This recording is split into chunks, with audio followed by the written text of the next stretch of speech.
This is another edition of Voices right here on WINN FM 98.9, and I have here with me Jade Johnson. Yes. But His today, co-host. today I'll just call her Jade. Oh, wait, no, I don't like that. Last time I get such a, last time I get such a fancy introduction. You know, you call me name fancy. No, you can't boost me up and then drop me. We have Jade Johnson joining us today for this discussion. We'll be talking about Black history. Well, this is Black History Month. Today is the last Friday. Yes, you see, I wore my. Oh, Yes. you know, Jade, I was supposed to wear my African wear today, but I was rushing, so Oh. I just You didn't get to iron your dashiki? no. This shirt ain't in no ironing, so I just took it up. Oh, what? Lucky you. Time. Look good, Well, right? yeah, I know, but my shirt, I hope they can see, my shirt is from a lovely young lady in Nevis. Her name is Yasule. Yes. So we here calling your name. Make sure to hit her up if you like my Yes. shirt. It's oh yes. But yeah, you could get this shirt from Yasule. See, it's sugar times melanin, which is what we're rich in. So Sugar times melanin. Yes. Wow. Sulesi edits. Sulesi edits. Sulesi yes. edits. Big So- shout out to Sulesi edits. For the best shirts, check out Sulesi edits. Yes. Jade said so, and I said so Yes. as well. Good morning, everybody, and welcome to another edition of Voices. I am your host for today, Devonne Cornelius, and let me just say good morning to those who joined us via the different social media platforms: Facebook, YouTube, The website. the website, and of course via the radio. If you're driving, please take your time. If you're eating, eat slow. Take your time. You don't want to choke. If you're drinking some water, take your time. You don't want to choke. But let me just say good morning and thank you guys so much for taking time out of your busy schedule to be a part of our program today. I'd like to start off with saying the numbers so that they could, start to write down. So when you're ready to call, we have the WhatsApp number, which is 662-2204, and we have the phone lines, which is 466 0989 and 762 and 662. Those are the numbers to call later on in the program. But we will open this discussion and we will be talking about. Jay, what are we talking about today? Well, I think it's because it's Black History Month, and I think it's a good What are they calling about? Let's take this call. Why not? Good. We lost them. Oh, I think they're waiting on the topic. Yeah. They were just excited.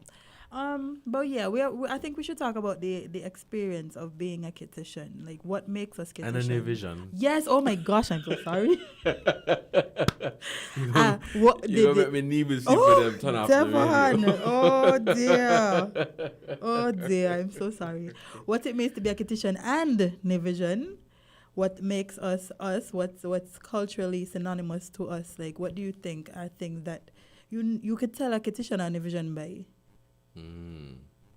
That would be an interesting conversation because people have said Kittitians and Nivisions are different. Do you think so, Jade? I think we sound different sometimes, but Not sometimes we sound different. Yeah, we sound different, but I don't know. But there is just are we different culturally? Like, do you think that there's things in Nevis that are synonymous to Nevis alone? Yeah. Like what? I don't know. But I think we're well, of course, we're two islands, one federation. And we would have, our Culturama, we would have Carnival. But I think there are distinct things that you could identify a Kittitian by, and then the distinct things you could identify a Nevision by. However, we both have what's the word I'm looking for? We both have things that well, this is St Kitts and Nevis. This is Kittitians and Nevision. Do you feel the same way? Yes, one of the things I can definitely differentiate a Kittitian or Nevision by is, well, Nevision is formula. If I see anyone with a bottle of formula, I automatically assume they are from Nevis. Y'all are strong people to have that in y'all daily lives. I'm not going to lie. We're on an education campaign. So for those who don't know what a formula is, can you tell them? Because I don't know. Formula is this drink that one of my friends, Taj, he's one of the people that I know push formula all the time. And Jesus Christ. It's a drink. It's like what we have, Hammond. It's like Hammond, but formula is Hammond mixed with something else that makes it unique and special. I think that's what gives it its extra kick. Because I know Hammond by itself is already a kicker, but when you have that extra ingredient, that turns it into formula. Oh my gosh, I have to tip my hat to Nevisions because y'all ingesting. Let me tell you something. One time for my birthday, I decided, let me try it for the first time. Because, you know, it's your birthday, you try new things. Devonne, it did not make it past my throat. It did not. It went down and it came right back up. That is a drink that I just... Well, I heard about it, Jade. You've never tasted it? Never. I haven't. Oh, boy. You might be failing as a Nevision. I think that's... You have to tick these things off. Oh, no. You don't agree? I wholeheartedly disagree. Just because? Yeah, that drink is a killer. Yes. That drink is a killer. That's why I say I have to tip my hat to people who enjoy it thoroughly every day. It's woo. This is going to be a fun discussion, and we Jade and I, we will be welcoming your calls. We want to hear what you think differentiates a Kittitian from a Nevision. So the phone lines are open, and you can also WhatsApp us at 662-2204 and say, I think, this is what makes you a Nevision, or this is how you would know that Jade is from St Kitts and Devonne is from Nevis. So we look forward to your fun participation. I saw a comment just now. One of them is our vocabulary and the way we speak, which is very true. Y'all said donkey. That's how y'all pronounce it. Pronounce it for me. Donkey. See? And we say donkey. It's the same thing. No, it's not. Say it again. Donkey. Donkey. There's certain words that... How you say B-O-Y? Boy. Boy. See? So how we speak? Trust me, when I hear a Nevision open their mouth, I can tell automatically. So it's one country, two islands, but we speak differently. And it's not even that y'all speak differently. It's a certain thing because different parts of the island speak differently as well. Like yeah, it's true. People from Tongue in Nevis speak different. People from Butlers. Really? Yeah. What does it? No, you could tell when somebody stronger? From Gingerland. You could tell when somebody from Gingerland, and you could tell when somebody from Tongue. Even down here. You can, because you could automatically tell the difference between somebody from your town and somebody from St. Paul's. Your town. Okay. Trent, where you from?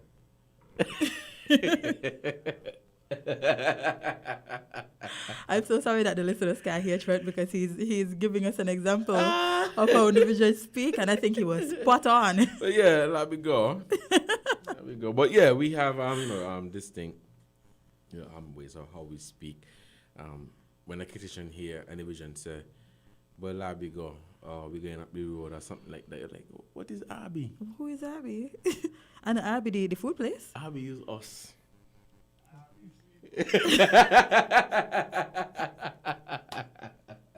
Abby boy. Ooh. I actually love the Nevision dialect. I really do. I do. Even though half the time I don't understand it. I you love don't? It. Sometimes I have to ask them to repeat because y'all, not only do y'all speak differently, but y'all speak fast. I mean, you think so?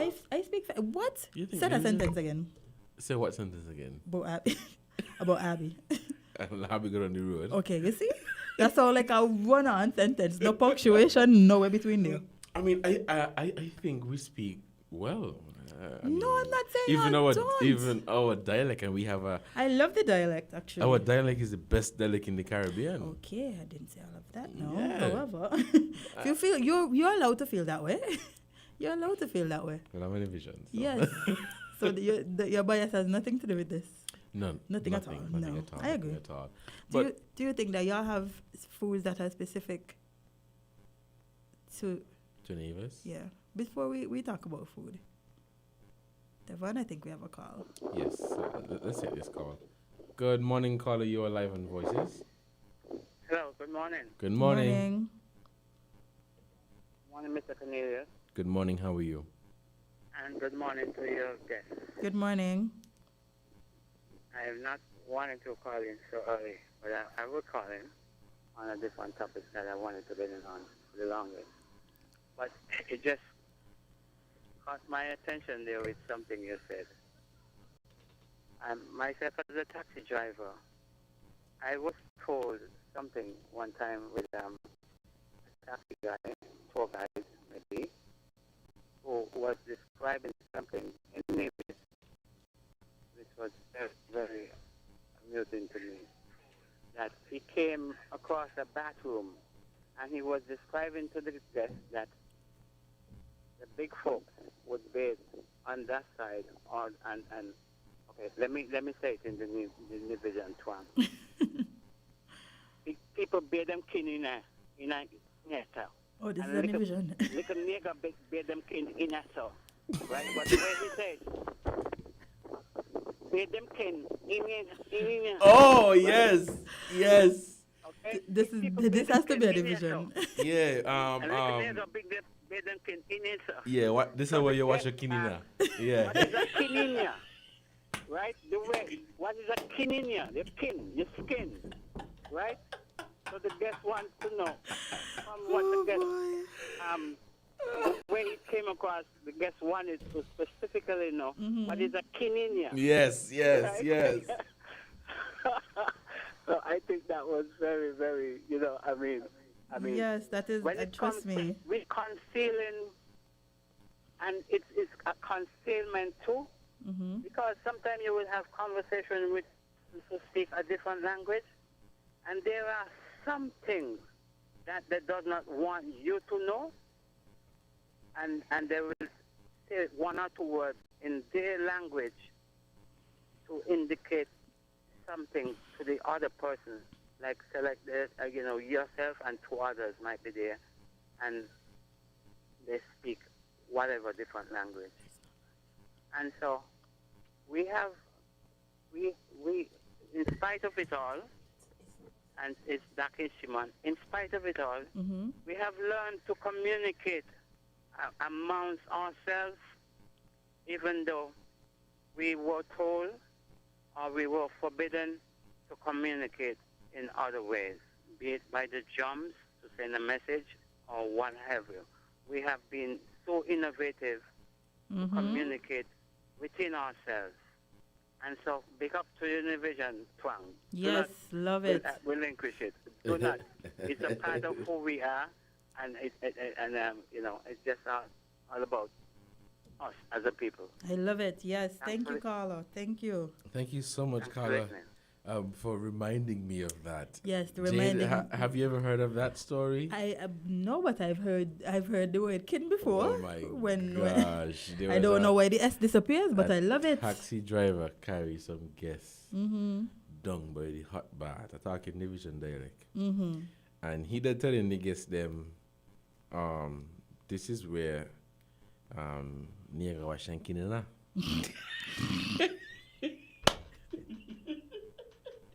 Essentially saying this is where we bathe our skin, yes. But he said the hot bath is a place where people wash their kinina. I know them guests was confused. So the guests thought that the kinina was being washed in the hot bath because they thought it was a thing. They didn't know it was actual. Oh so boy! The guests them say, "What is a kinina?" And the guy keeps saying, "No, the hot bath is a place where you wash your kinina." Them poor guests, boy. I know they were confused. They were struggling to understand. But after he did, well, detach the skin, they say, oh, okay, we understand what you mean. Yeah, no, we understand. But yeah, love your Nivision dialect and embrace it. I mean, there are times when you must use your Nivision dialect to bring across a point. And funny enough you said that, because I find that a lot of people, right, especially people who think that you're supposed to use this different voice or code switching when you're speaking to people, I honestly do not agree. I love speaking dialect to people that I don't know, people that I know. It's a part of my culture. Why do I have to speak a certain way? Why do I have to code switch or switch how I speak from my native language or my native dialect to appease somebody else because you are afraid that they will not understand? I've never heard an American code switch so we can understand them. Yes, they speak. Some of them speak a different type of English, but there's different places in America that don't speak as standardized as other places, and I've never heard them try to code switch so you can understand. So a big pet peeve for me is people telling me to speak properly or speak standard English. How do you speak properly? People think speaking properly is yanking. Yes. And biting up your tongue.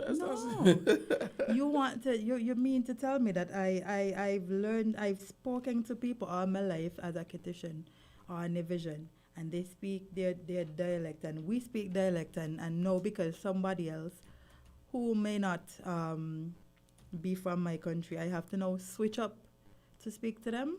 And then what's so funny? Most people from other countries, they love the way we talk. They love to hear how we speak.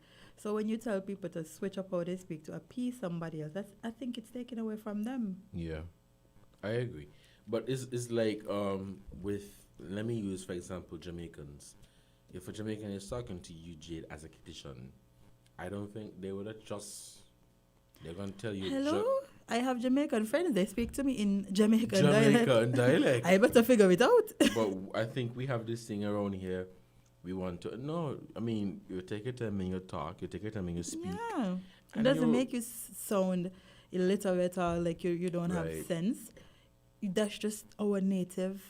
There has been native tongue forever, from African times to now. So why do we encourage people to switch up their native tongue or use different words or to speak differently to appease somebody else because you have a fear that they may not understand you? But Jade, as we're talking about the different dialect, like Nivision dialect, Kittitian dialect, do you find it hard to read dialect? No. I do. You do? Yeah, I can't read dialect. What?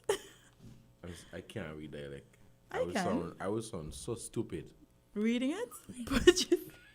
But that's how you speak. We say you can't read what you can't read what you write. It takes me a while to get it, which is weird. But I could speak dialect, but it takes me a while to read it. I remember doing an exam for CXE English, and I think there was an essay with dialect in it. I'm like, what the hell? And the essay was killing you? Gee. I said, what is this? What is it be? Imagine you saying the dialect on the paper is hard to read while speaking dialect to yourself in your mind. Speaking dialect is easy.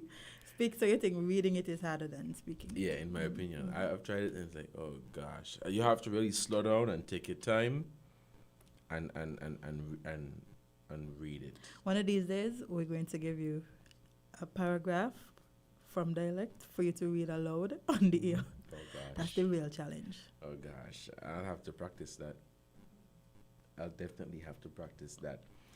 But even thinking about something that we spoke about on my show, which was the uniforms or the garments that we wear, that more reflect past times. Because truthfully, I mean, this is kind of switching gears, but truthfully, we're in the Caribbean. Why are we still adapting that dress code as if we're in some cold place? Like, for instance, the uniforms our kids wear, right? I could speak from experience because I went to school. I hope so. Yeah, I mean, not sure if it worked, but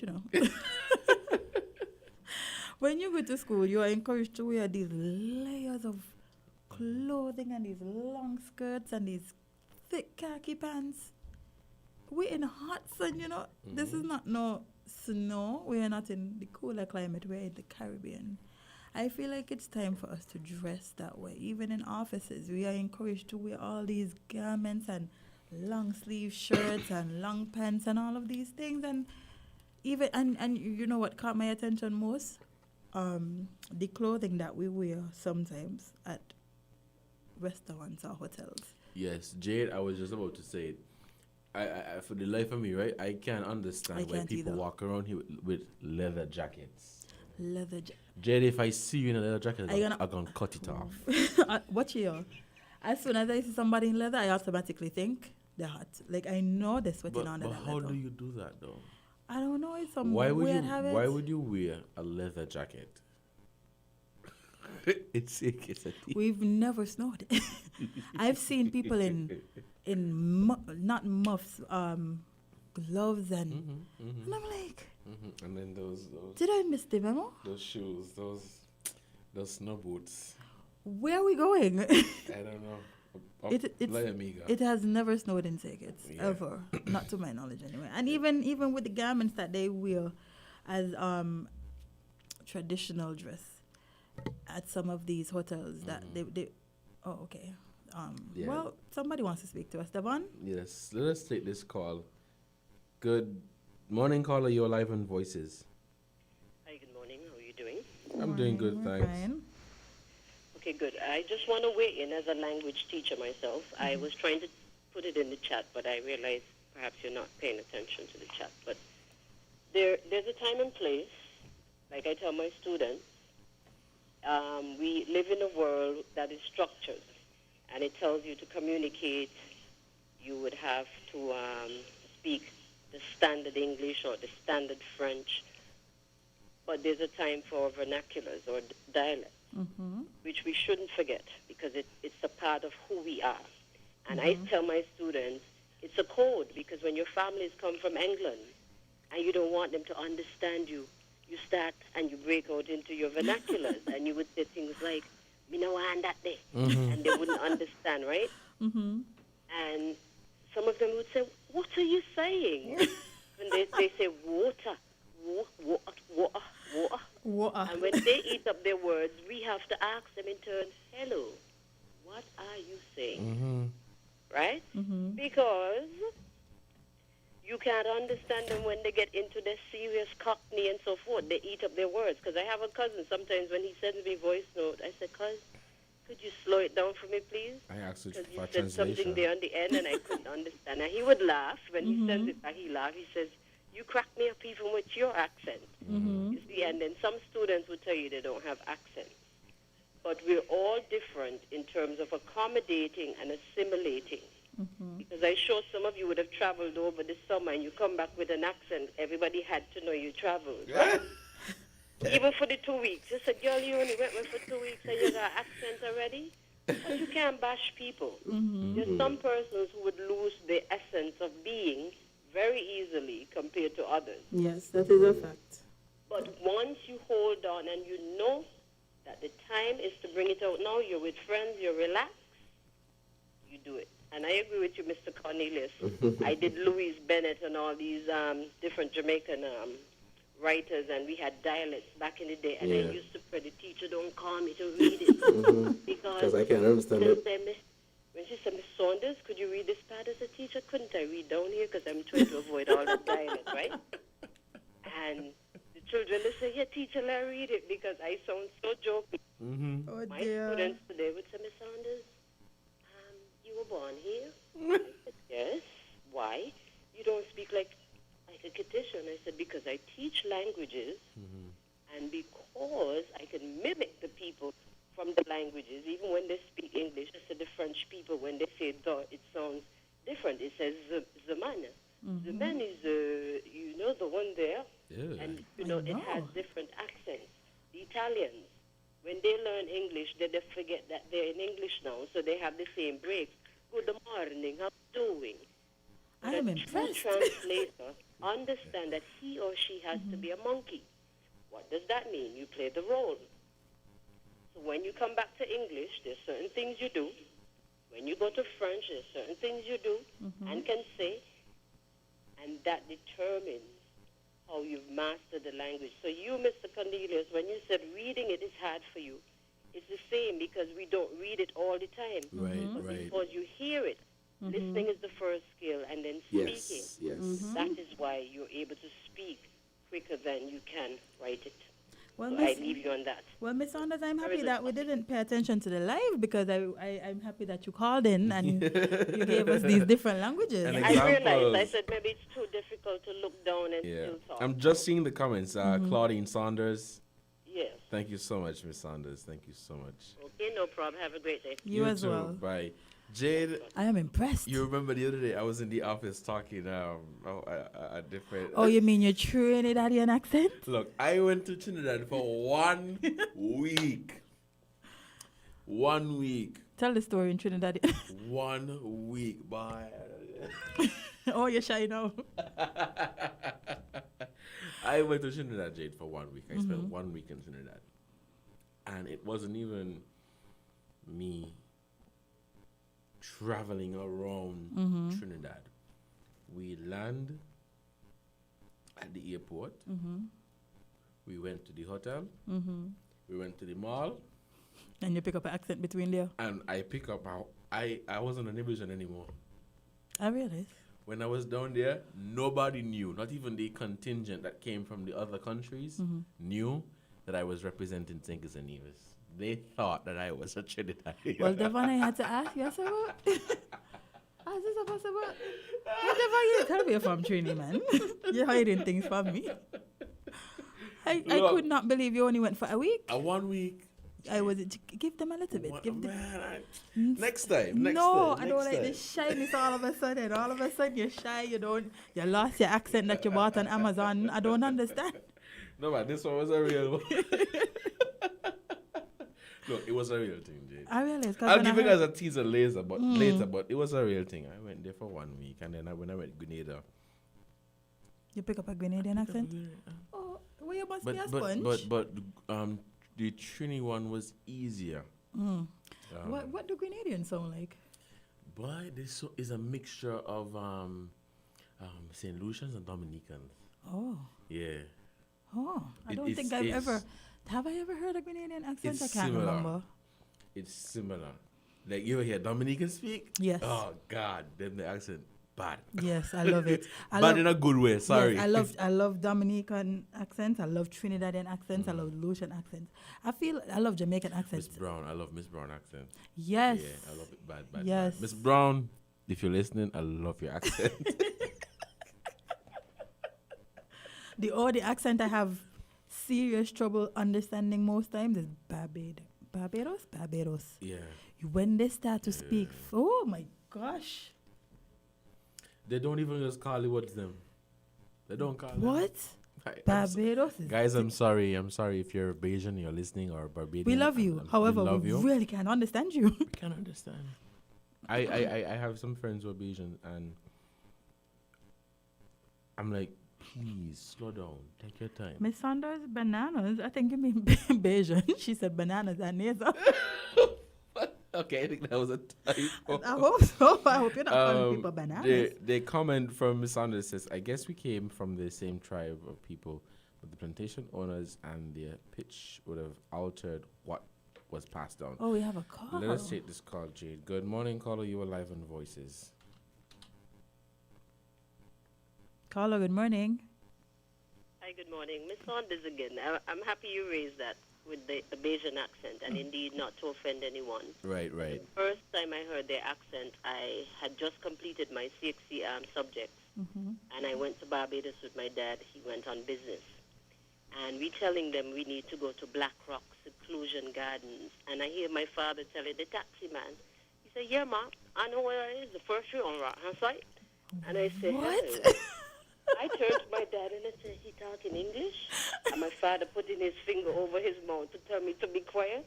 And when we get home, he said, these are things you discuss when we get home, darling. But I was Can you repeat that again? I'm Say it thinking, again. what did he just say? But he was like, yeah, Ma, I know seclusion gardens. First you on the right hand side. Oh my First God. street on the right hand side. But he's saying, yes, he knows the seclusion bad is, right? So I said, wow. But because I'm a language teacher, I'm gosh. fascinated with languages. You And since I was definitely very are a language small- teacher. Yes, since I was very, very small, I used to like mimic the islands. I used to be traveling on Liat. I'm an air hostess, and my sister used to say, "You guys don't pack that one sound good for you." The Dominicans and St. Lucians are very close. You have to listen very keenly. But what differentiates them to me is that the St. Lucians put a lot more French with their English. Yes. The Dominicans like to say the mugger child, the man down the road. Oh, You know, they like boy. the D. And the people down in Grenada and St. Vincent, and so you still have to listen to them keenly as well, because sometimes I get confused. I say, I know you're from down there. But something they would say, just like you said, the Nevisians have a certain way, the Kittitians have a certain way. But I think the Kittitians, the Antiguans, and the Jamaicans, we came from the same tribal people. They dropped us off. And I think based on the plantation owners, whether they were French, Dutch, whatever, their intonation and accents tend to maybe have been passed on to the others. So it distorted it a bit. That is why the more country you go, in these islands, they sound similar. Because here in St. Kitts, and I'll be very honest, when I hear students from like way down like in St. Paul's and people from that side talk, I think I sometimes pause as a Kittitian because I'm like, okay. Then somebody translates. So they're talking English, but somebody has to translate. I said, Miss Saunders, this is what they're saying. I said, oh, okay. Yeah, because it's, again, the beauty and, again, experience and exposure also helps to redefine the way we speak. And this is why when teachers teach in dialect, because you hear them, it can be, as you're passing the class, you're shocked as a teacher because we're supposed to change lives. But maybe they're doing it because the majority in the class will not understand them in standard English. So instead of just judging quickly, you stay for a while and you listen because you want to know if the response would be, they respond and you said, this is how it's said. So don't forget how you know it in your dialect.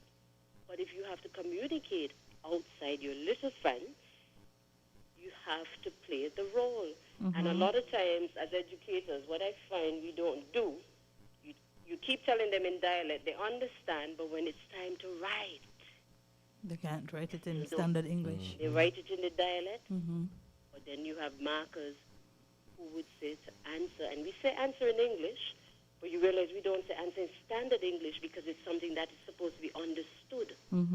What we fail to realize, a lot of children could get more points if we have more oral exercises for maths, you know. But we tend to push this lot of writing.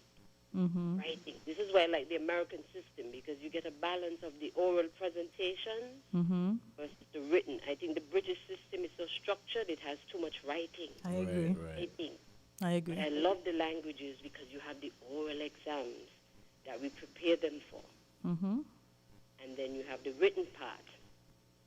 So I think they need to revisit some of these subject areas because it's not that children don't know the answers, you know. They cannot write. Right. That's it right They there. have to remember the first skill to learning any language is listening and speaking. Then you master the idea of reading, Mr. Cornelius, and then writing. Okay? So good. So thanks again. Thank you, Yes, Mrs. thank you Saunders. so much, Yes, Ms. we Saunders. appreciate your input. That Bayesian accent? Yeah, that was on point. She was on point, boy. I couldn't understand you, so you were very, very much on point. Very, very, very on point. Literally all. Jade, all. Let's take this other call. Good morning, caller. You're live on Voices. Caller, good morning. You're live on Voices. Hi, good morning. I'm a first-time caller, long-time listener. I've been living in St. Kitts for 10 years. Both my kids were born over here. I love living over here. My kids love it over here. my daughter, she sings the national anthem, and, it's like this is why she identifies as home. But what I was saying was, she wants to know where she can learn more about the culture, because I don't feel she's getting enough of it from school. So she always asks me, where can I learn about the culture, about the history? She's so interested in the national emblem. She paints it, and there's only so much information you can get from the web, So Well, I was just wondering if you could also take your time and just sort of mention that. It'll be really, really appreciated. Well, I think she can actually get some information from the culture department here in St. Kitts. It's close to the Wannapak Stadium. It's right there on Victoria Road, I think it is. Yeah, it's a green building. It has like a white gate. Just before you get to the, it's closer to the Medical Associates. Medical Associates, right? Yes. So Victoria Road. yes. So there's a green building in that area, almost opposite of Medical Associates. It's the St. Kitts Cultural Department. You can get a lot of information on our culture from there. And the museum also, as well. Yes. She sometimes wants to be more included in cultural events like Culturama and Carnival Jubilee and all stuff. that. She likes to feel a little bit more included. And sometimes I find it difficult to sort of integrate her into that. Why is that?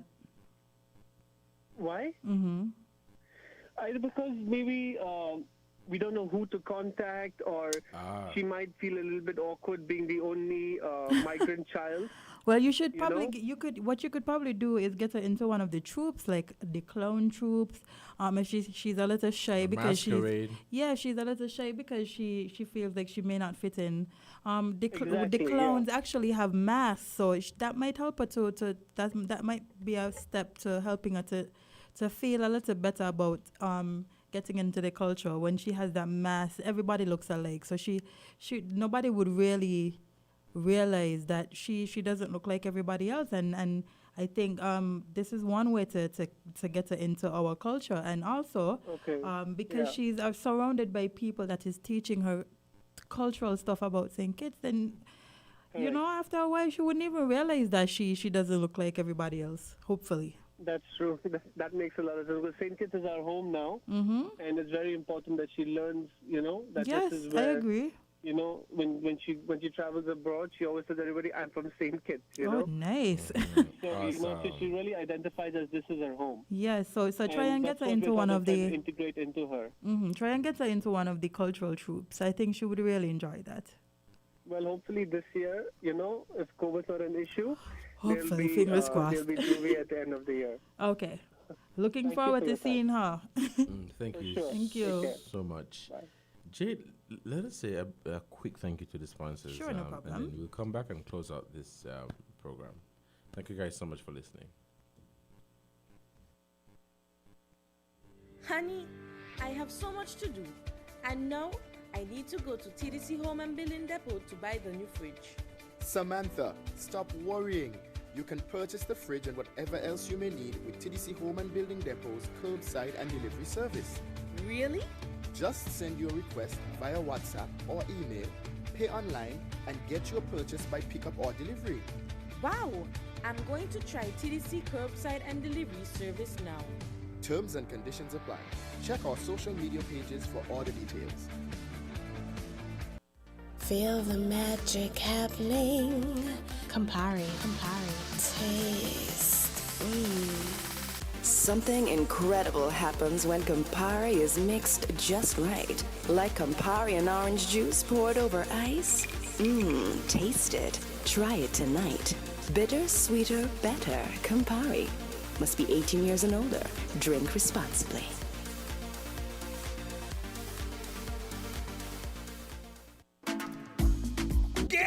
Ready for an exciting year with Flow Broadband and TV connecting you at home. Sign up now and get a free Samsung tablet worth over $900. Up to 100 megabits per second blazing internet will keep everyone on top of everything every day. While Flow TV delivers the best home entertainment with the latest shows on demand in HD plus favorites you can record. Visit your nearest Flow store today to sign up for Flow Broadband and TV TV and get your free Samsung tablet. Conditions apply.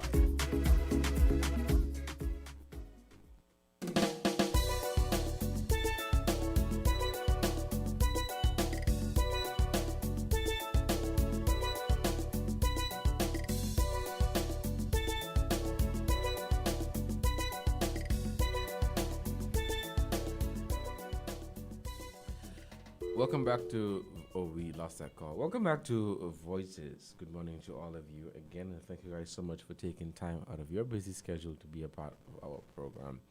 We are still welcoming your calls. We'll take a few more calls as we approach the midday and time for our midday news. It's a very fun conversation we're having today, Jade. Yes, I love it. Very, very, very fun. I'm sticking to my Nibijan dialect. And I'm sticking it to my Kittitian. Yes. I love Nevis it. me born, Nevis me from. As my mother said, the me real. What do you think we sound like? Because I've asked people before, what do they think our accents sound like? And I've gotten African Jamaican. I don't know. I can't say. know I don't know what it sounds. It sounds like whatever it sounds like. I don't know. You sound like a Namibian, you sound like a Kittitian. Boy, you know, I want to add this interesting Thought. You know, we would think as Namibians or Kittitians, we don't have an accent. Do you think so? I used to think so. When people say you have an accent, I'm like, what? I don't have an accent. I have a what? It sounds like I got an accent. Yes, it does. But then somebody from Dominica or Jamaica, whatever, they would say the same thing. They don't have an accent. Because I think because you get accustomed to hearing people that sound like you, you don't register it anymore. You don't. That is it right there. So we do have an accent. We do. Lovely accents as well. Yeah, but Namibians, we have the best accents. Okay. We speak the best. Yeah, it's for real. You know, for real. I'm not arguing with you about your opinion. Trent, what do you think? You think we have the best accents? Namibians, do you think we have the best accents? We speak better than...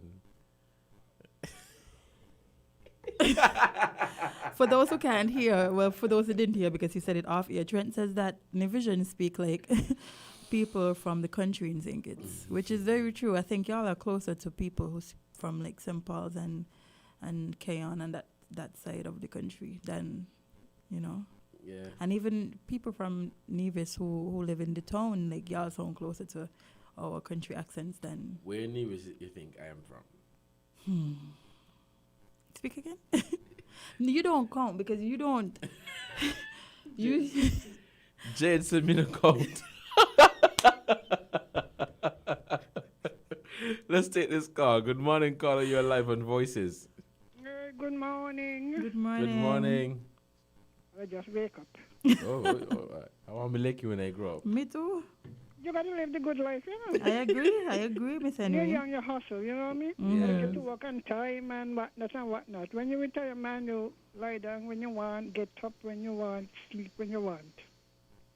Now, to the gentleman who called a while ago, you could direct him to Miss Marcia Jeffers. Hope he's listening. Marcia Jeffers at the Department of Culture. She has a dance school. Oh. They're not usually girls. I think there are others who have, and I think her dance class is still active. Oh yes, I know exactly who you mean. Yes. Yes. Teaches dance, you know, with the little virtual carnival you would have seen Marcia. She works. So if he's listening, ask some Marcia Jeffers. She should be able to get the child into a dance school, because that would be easier, because she would meet children her age. Yes. You know? I know there's another one that usually put on dance shows at the Central Bank. You mean either Leap or what's the other one? Right. I only could, off the top of my head, I can remember Leap, but there are others Right. that year. Right, and some of them have groups of different ages. He said how old the child was? No, but he said he's been here for 10 years and she was born here, so I'm guessing she's in the age range of 0 to 10. Yeah, because she would be in the school. Because if you notice, at the convent, a number of migrant children go there. The Spanish already in the government primary school, especially in Newtown. A lot of them up there. Yeah, Newtown I'm and happy to Irish I'm very happy to hear that he wants to get her into cultural aspects of St. Kitts, because I think that's because, that's I have important. a granddaughter at a scholar Bajan. She was actually born in St. Kitts, Mm-hmm. but grew up in Bajan. Sometimes I don't even understand what she's saying with the accent, you know? Yes. Yes. No, we were just talking about it. So yes, we know a Bajan accent is one of the harder accents to understand. Mercy. No man to me Jamaican words because what? Not only the sound, the words they use, the sentence construction is different. But it's very interesting because I went to Jamaica to study and sometimes I don't understand a thing they say.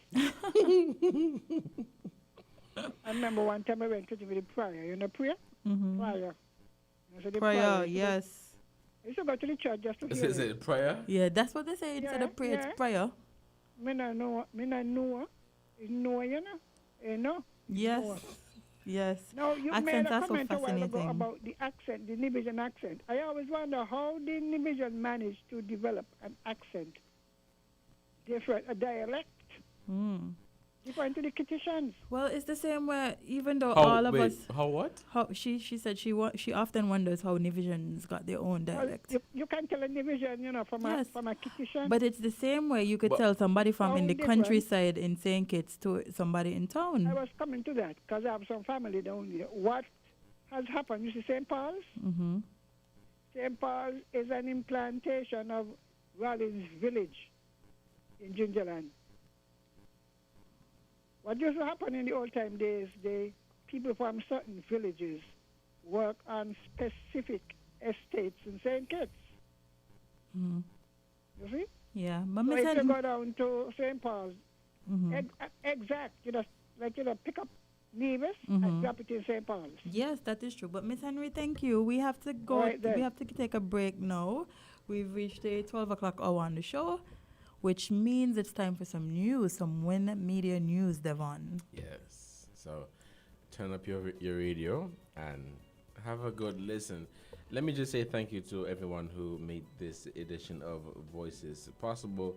We will be back at 12:30. Well, you will be back. Yes, I'll be back and I'll have another guest. His name is Leonard Stapleton and he is a historian. We'll be talking about the relevance and importance of Black History Month to the Caribbean. Stay tuned. Bye.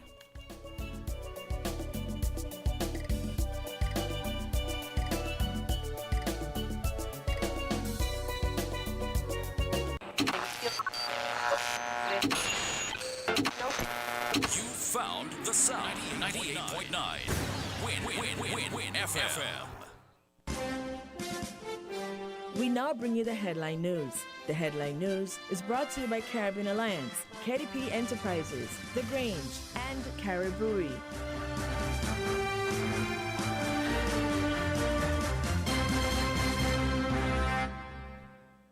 Did you know that the Grange Healthcare Facility is the first purpose-built non-governmental healthcare organization on St. Kitts, offering 24-hour nursing, therapeutic, and residential care for older adults? It's situated at Otley, 7 miles east of Vastair in beautifully landscaped surroundings.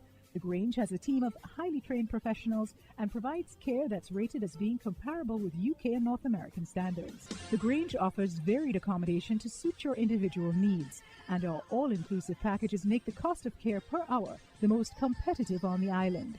Services include convalescent care for all ages, daycare facilities for older adults, rehabilitation services, and training and continuing education for healthcare providers. For more information, call 466-5525 or 465-8020, fax 466-8221, or email thegrangehealth@gmail.com.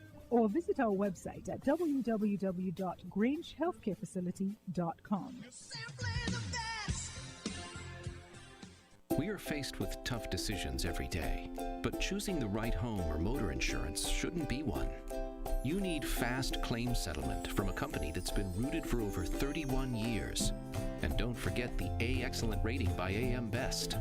Make the intelligent choice. Caribbean Alliance Insurance. Reliable insurance that you can count on. Get a quote today for your home, motor, contents, and liability insurance needs, and make the intelligent choice. Caribbean Alliance. Tomorrow secured. Local agents, Dalil Walwyn & Co. Limited. Telephone 465-2631 or 469-5303 for the Nevis office. Shipping your cargo shouldn't be a hassle. It can be as easy as a single call to Amerijet International, your worldwide cargo transportation solution. We provide all the services you need to ship your goods anywhere in the world. Whether your shipment is fresh, frozen, large or small, alive or hazardous, you can count on Amerijet to deliver it safe and sound. Amerijet International, by land, sea or air. We get it there. For more information, visit us online at www.amerijet.com or call us at KDP Enterprises, telephone number 466-9595.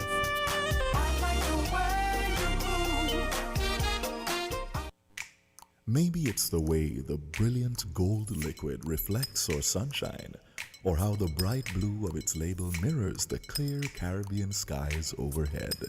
Maybe it's the fresh, crisp taste of this beastly cold beer on a scorching hot day. Maybe it's even the way it brings us all together. But one thing is for sure, Carib is very much a part of who we are wherever we're from in the Caribbean. Carib, it's the way we play. Drink responsibly. In our top stories, Premier Brantley encourages Nevisians to vaccinate. No update on destruction of crops and livestock on Nevis. And how many households were affected by Nevlec disconnections?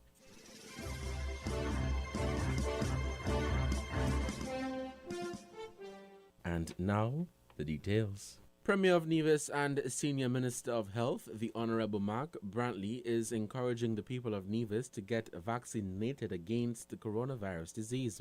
Premier Brantley issued that call on Thursday, February 25th, at his monthly press conference at his cabinet room. I took my vaccine just about 3 or thereabouts p.m. yesterday, and it is now by my watch just after 10 a.m. the following day. I can say to the public that I have no side effects whatsoever. I have no pain, I have no headache, I have no fever, I have nothing. Now, it may not be so for everyone, but I've checked with my colleagues, and all of them are saying that they too have nothing. I think one colleague said he had a slight discomfort in his arm where he got the shot, but beyond that, nothing.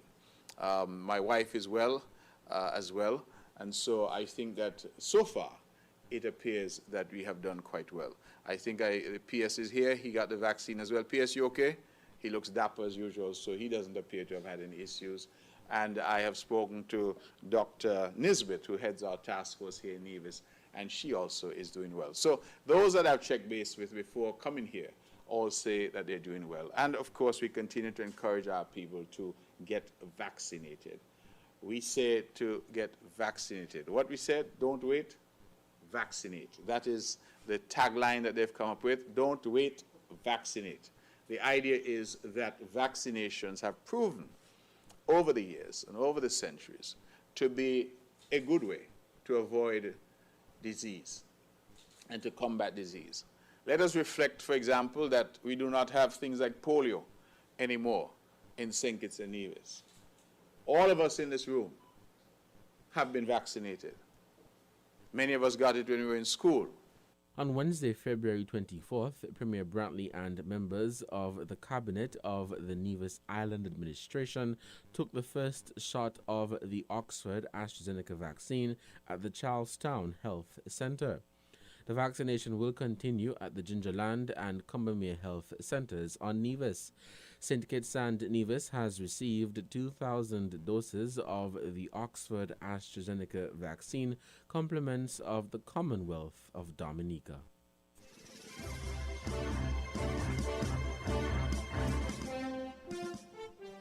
An investigation was launched by the Royal St. Christopher and Nevis Police Force on the heels of wanton destruction of crops and livestock by intruders on Nevis. In seeking an update, WINN posed the question to Premier Brantley at his February 25th press conference. You asked about investigation of the crops. I do not have an update on that. What I can say is that I have convened a meeting because the particular crops that were destroyed is that area that is going up towards Westbury. And the Provident Secretary, Mr. Daniel, and myself, along with the police, because the police have said they've grown frustrated at the number of complaints that they keep receiving. And so we have convened 2 meetings now. One here at the conference room, here at the Premier's conference room with the farmers. And the second, actually, we went on the farm, went at the site.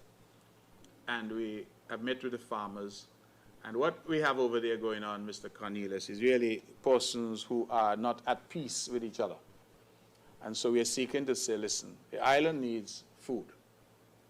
We are encouraging food security. Matter of fact, the inputs that many over there have enjoyed have come from the government. We have provided fencing wire, we have provided free plowing, free land preparation. So we have contributed to those who want to produce food. And we are working now with the lessee of that property, which is the geothermal people, to see how we can formalize and grant maybe a sublease. In the meantime, we have said to them, do not plant any long-term crops. So don't plant fruit trees and think that you're there for 10, 15 years, because we do not know at what point you might be asked to vacate. However, short-term crops are quite acceptable, and they will lead to food security. Matter of fact, I was quite pleased that when we went over there, when was it, PS, we were there? 2 days ago? Wednesday? Could it be? Yes, Wednesday. When we went there Wednesday, I left with a nice pumpkin and some sweet potatoes, because the farmers are producing. So, Mr. Cornelius, the investigation, I hope, is still ongoing. I do not have an update on that specifically. But in the meantime, I am hopeful that my intervention and the intervention of my office directly with the farmers would lead to some peace over there, and that we would have no reoccurrence of any difficulties with the farmers at that particular location. Sometime between January 24th and 25th, 2021, a farmer from the Cotton Ground area in Nevis had his livestock maliciously killed by intruders. However, the Premier provided no update on the investigation regarding that matter. Crops on a farm owned by Keith Kibo Wade in the Fountain Village area in Nevis were destroyed by intruders sometime between Monday night and early Tuesday morning, January 18th to 19th. Former Permanent Secretary in the Ministry of Agriculture on Nevis, Dr. Kelvin Daly, visited the ransacked farm and conducted an interview with the owner. In the 12-minute interview that made the rounds on social media, Kibo explained that crops lost include banana, mango, pear, coconut, breadfruit, soursop, and papaya.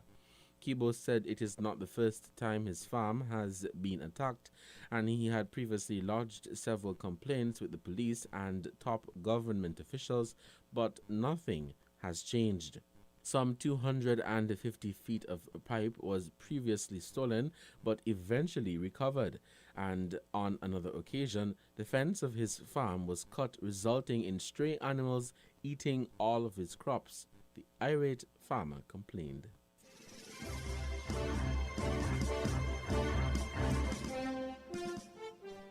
On the heels of a disconnection schedule issued by the Nevis Electricity Company Limited (NEVLEC), Premier of Nevis and Minister of Public Utilities, the Honourable Mark Brantley, admonished citizens and residents who are still employed to clear their debt at NEVLEC to avoid disconnection. How many households were affected by NEVLEC disconnections was the question posed at Premier Brantley at his February 25th press conference by WINN. In terms of households that would have been affected by NEVLEC's disconnections, you say, NEVLEC continues with its position that it prefers to collect than disconnect. And I don't have a number for you, but I would hope that very few households would have been impacted. I say I would hope because I said I don't have the number at hand. The reason I would hope that is because our position has always been that where you have contracted government services and are not paying, that rather than being disconnected, to go into the utility and have a conversation. If there is some good reason why you have not been paying, there's an opportunity to enter into a payment plan. We ask people to come in. Don't just allow your power, your water to be disconnected. Come in and talk. What we have, Mr. Cornelius, in some cases, not all, are some people who simply refuse to pay. And some of the names, maybe if we get to that stage where we have to come and call some of the names, because I'm pretty sure that as a young person you would be in shock if you heard some of the names that were refusing to pay for electricity and water. I was in shock when I saw some of them, so I'm sure you'd be in shock too. Because I'm pretty sure that you and your family try to pay your electricity and water every month. And if you can't pay all, you pay some. But there are people who for years have not paid in the case of water, and for months have not paid in the case of electricity. And what happened with COVID is that we offered relief to those who needed it. Remember, not everybody was affected the same way by COVID. Let's not forget that. Public servants, for example, continued to get their pay as usual. Some of them who worked in the banks and, various institutions continued to get their pay as usual. The relief that was offered was designed for people like the Four Seasons worker who was laid off, the Montpelier worker who was out of work, the man who little business had to close down because of the curfew and because of the lockdown. That was the individual was being targeted for relief. What happened was, people whose income was not affected decided they ain't paying either. NEVLEC issued a disconnection schedule for the month of February, admonishing customers to settle all arrears in full on or before dates specified for different areas to avoid disconnection of services.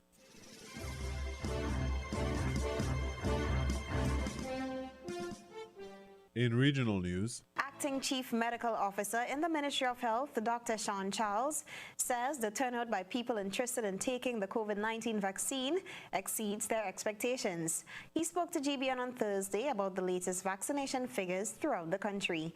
Details in this report. Hundreds have been turning out to the Radisson Grenada Beach Resort every day since Monday, as government announced a week of mass vaccination targeted at frontline workers and workers in the tourism and hospitality sectors. The numbers have not only been evident in St. George, as the sister isle of Carriacou reflected same, as Grenadians search for answers to end the COVID-19 pandemic. Curious to know what the numbers have been like, GBN ventured down to the Radisson Resort Thursday to speak to Dr. Sean Charles, Acting Chief Medical Officer in the Ministry of Health. Dr. Charles says the numbers have been impressive so far. The numbers have been, frankly, beyond our expectation. On Monday, we vaccinated 255 persons here on the first day. On the second day, which is Tuesday, that number rose to 604. So we vaccinated 604 persons on Tuesday. On Wednesday, that number increased again. So on Wednesday, which was yesterday, we vaccinated 748 persons. So the demand has been sort of exponentially increasing. Carriacou has been pretty good as well. On the first day, they conducted vaccination only for 3 hours and they vaccinated 111 persons. Questioned about the age range and characteristics of the people allowed to receive the vaccine, the acting CMO explained why the vaccine is not approved for children and pregnant women, adding that studies are ongoing to rectify both situations. When these studies were done initially, it was done in persons 18 years and above. All right, so we do not yet have data for children. However, there is presently a study ongoing in the UK where they are giving the same AstraZeneca vaccine to children. The same goes for pregnant women. All right. right? Because these were not populations that were included in the first study group, we do not yet have enough information to make a decision as to whether they should take it or not. The cutoff number for vaccinated people in this instance is 3,000. This, as Grenada received 6,000 vaccines so far, which need to be administered on a 2-dose basis. So remember, we got an initial batch of 6,000 vaccines. So we took the decision to make the first and second dose available for the first 3,000 persons. So once we arrive at that 3,000 mark, then we are going to hold. And then in 8 weeks, we will give those persons the second dose so they will be fully protected. Now, we are hopeful that we will receive our allocation of vaccines, all right, or additional shipments of vaccines so that we can continue, all right, beyond the 3,000. Vaccination will continue as long as vaccines are available. The CMO says the next targeted recipients will be citizens 65 and older and people with underlying health conditions. For GBN News, Janelle McDonald.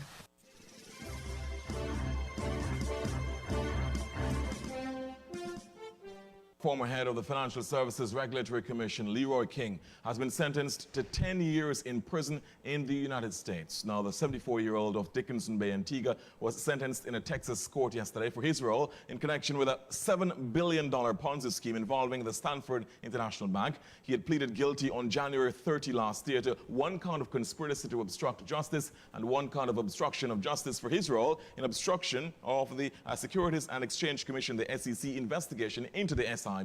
King admitted that Stanford's cash payments to him totaled approximately $520,963.87 over the course of the conspiracy. Stanford also provided King tickets to the Super Bowls in 2004 and 2006. King had later denied the SEC's request for help with the investigation into R. Allen Stanford and the Stanford Financial Group, the SFG. A federal jury found Stanford guilty in June 2012 for his role in orchestrating a 20-year investment fraud scheme in which he misappropriated $7 billion from SIB to finance his personal businesses. Stanford is serving a 110-year prison sentence. The U.S. Department of Justice, the DOJ, has thanked the government of Antigua and Barbuda for its cooperation and assistance in investigating the Leroy King matter.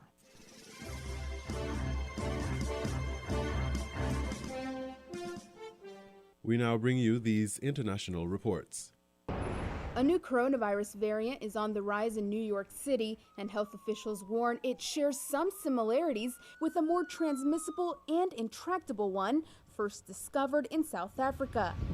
Columbia University researchers said the new variant was identified in samples collected in New York back in November, and by mid-February represented about 12% of cases. The same variant was described in research by California Institute of Technology scientists. Neither study has been reviewed by outside experts. According to researchers, the variant contains a mutation that has been shown to greatly reduce the effectiveness of monoclonal and vaccine-induced antibodies. Those studies have shown that recently launched vaccines are still likely to neutralize the virus and protect against severe illness, even for infections with new variants. Still, vaccine makers are taking no chances. Some are working to develop booster shots to combat mutated versions of the virus. Cases and hospitalizations in New York City are well off their peak from last month, mirroring a trend seen across the country.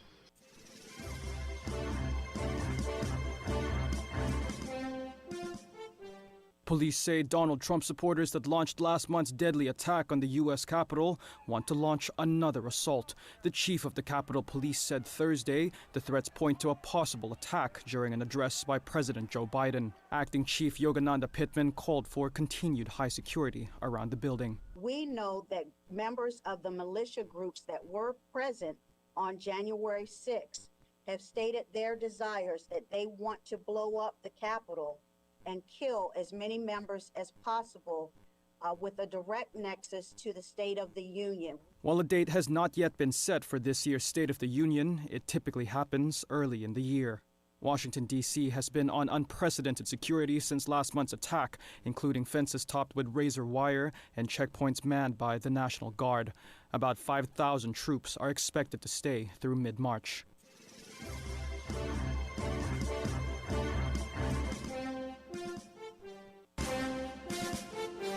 That was the WINN FM Headline News.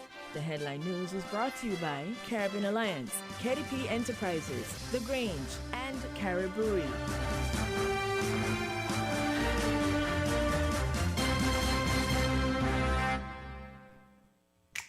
Maybe it's the way the brilliant gold liquid reflects our sunshine, or how the bright blue of its label mirrors the clear Caribbean skies overhead. Maybe it's the fresh, crisp taste of this beastly cold beer on a scorching hot day. Maybe it's even the way it brings us all together. But one thing is for sure, Carib is very much a part of who we are wherever we're from in the Caribbean. Carib, it's the way we play. Drink responsibly. Shipping your cargo shouldn't be a hassle. It can be as easy as a single call to AmeriJet International, your worldwide cargo transportation solution. We provide all the services you need to ship your goods anywhere in the world. Whether your shipment is fresh, frozen, large or small, alive or hazardous, you can count on AmeriJet to deliver it safe and sound. AmeriJet International, by land, sea or air. We get it there. For more information, visit us online at www.amerijet.com or call us at KDP Enterprises, telephone number 466-9595.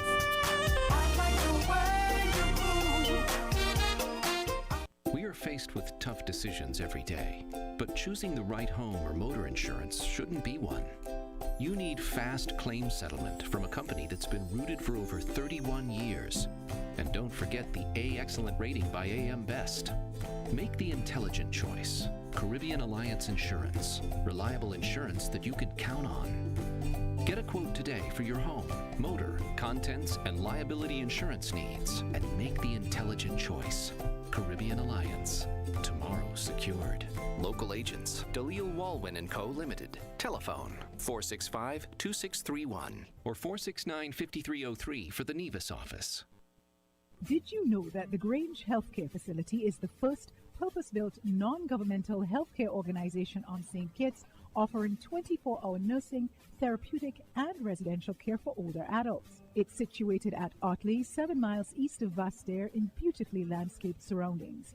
The Grange has a team of highly trained professionals and provides care that's rated as being comparable with UK and North American standards. The Grange offers varied accommodation to suit your individual needs, and our all-inclusive packages make the cost of care per hour the most competitive on the island. Services include convalescent care for all ages, daycare facilities for older adults, rehabilitation services, and training and continuing education for healthcare providers. For more information, call 466-5525 or 465-8020, fax 466-8221, or email thegrangehealth@gmail.com, or visit our website at www.grangehealthcarefacility.com.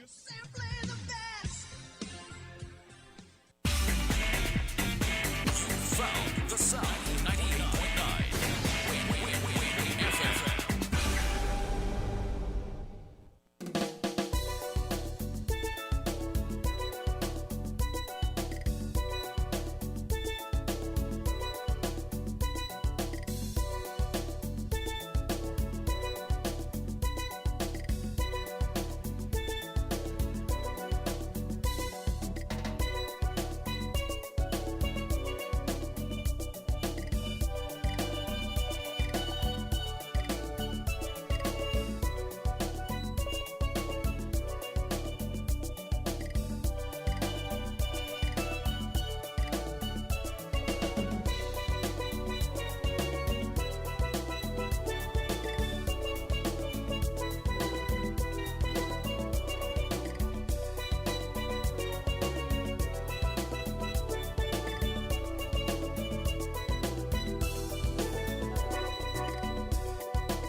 ready for an exciting year with Flow Broadband and TV connecting you at home. Sign up now and get a free Samsung tablet worth over $900. Up to 100 megabits per second blazing internet will keep everyone on top of everything every day. While Flow TV delivers the best home entertainment with the latest shows on demand in HD plus favorites you can record. Visit your nearest Flow store today to sign up for Flow Broadband and TV and get your free Samsung tablet. Conditions apply.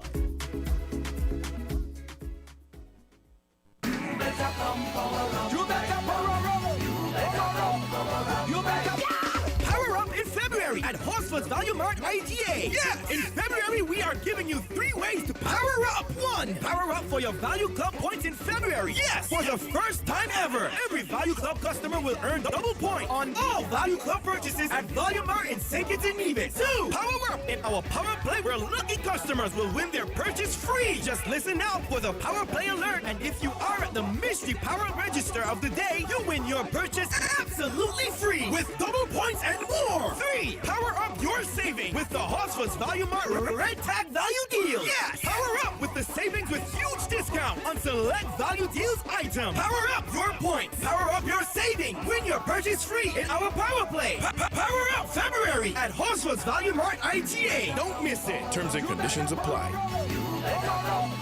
You back up.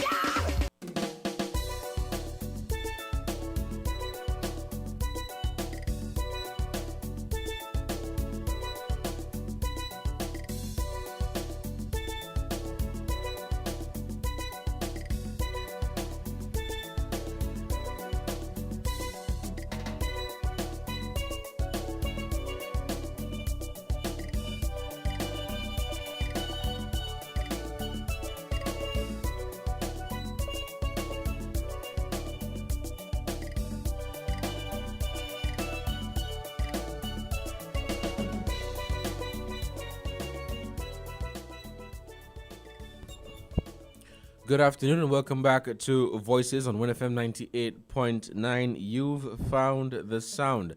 I am your host again for this afternoon, Devonne Cornelius, and we will be touching base with a historian. His name is Leonard Stapleton, a historian, and we will be talking about the relevance and importance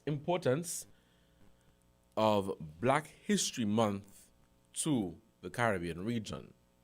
And we will be having a very good and meaningful and extensive conversation around that.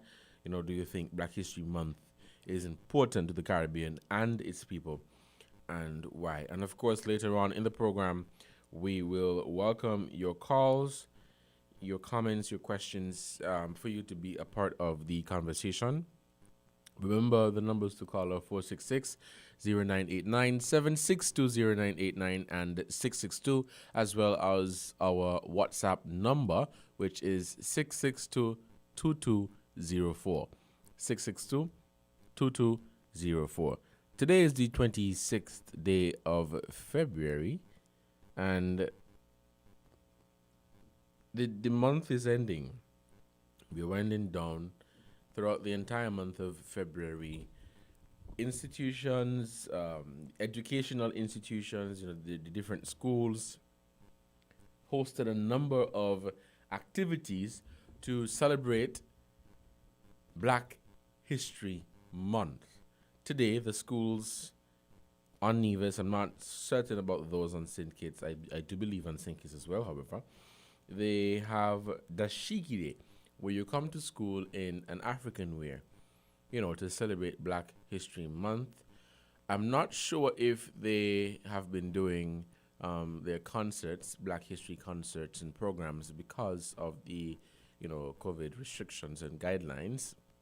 But I can say that the schools have been doing their different activities and celebrations for Black History Month. And, of course, other business places and different people within the communities, they have been showing appreciation and recognizing people who have made a very meaningful contribution to the development of St Kitts and Nevis, whether it be in the society, in culture, the economy, the education sector, health, tourism, you name it.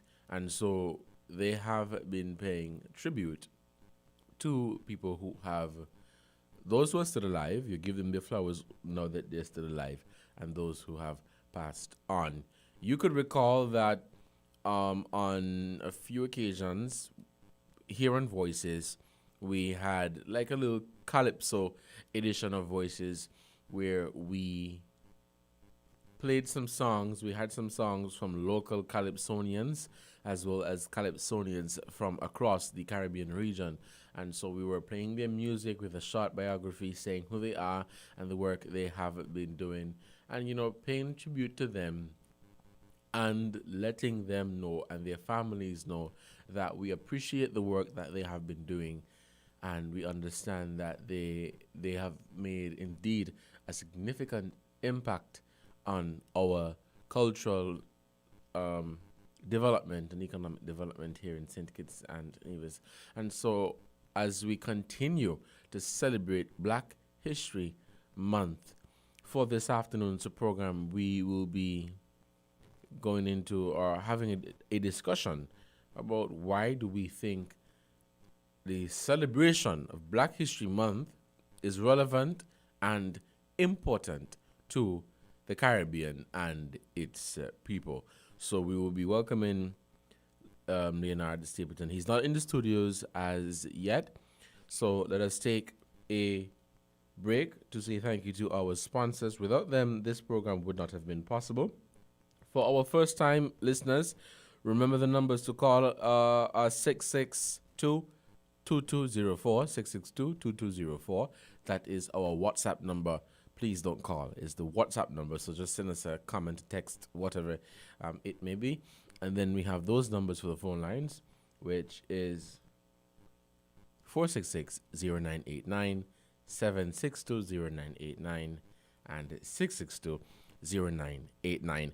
You are listening to WINN FM 98.9 for another edition of Voices with your host, Devonne Cornelius. We'll be right back. Horseroads Building and Nevis Centers are making lawn and garden easy. Come to Horseroads Building and Nevis Center now and get 25% off store-wide on our entire lawn and garden department. Yes! For the months of February and March, Horseroads Building Center and Nevis Center is making improving your lawn and garden easy with 25% off all garden supplies, garden equipment, garden accessories, including weed eaters, lawnmowers, and much more. Get 25% off all lawn and garden items happening now at Horseroads Building Center in St Kitts and Nevis. Horseroads Building and Nevis Centers, making home improvement easy. Get ready for an exciting year with Flow Broadband and TV connecting you at home. Sign up now and get a free Samsung tablet worth over $900. Up to 100 megabits per second blazing internet will keep everyone on top of everything every day. While Flow TV delivers the best home entertainment with the latest shows on demand in HD plus favorites you can record. Visit your nearest Flow store today to sign up for Flow Broadband and TV and get your free Samsung tablet. Conditions apply.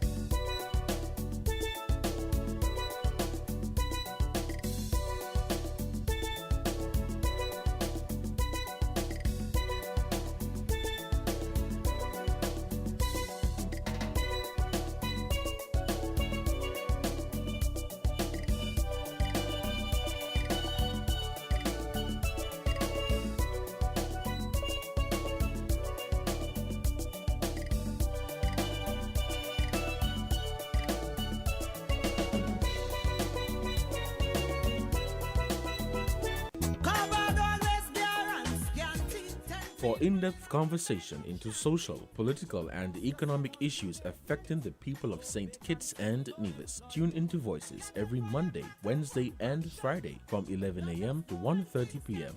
We care about the voices of the people.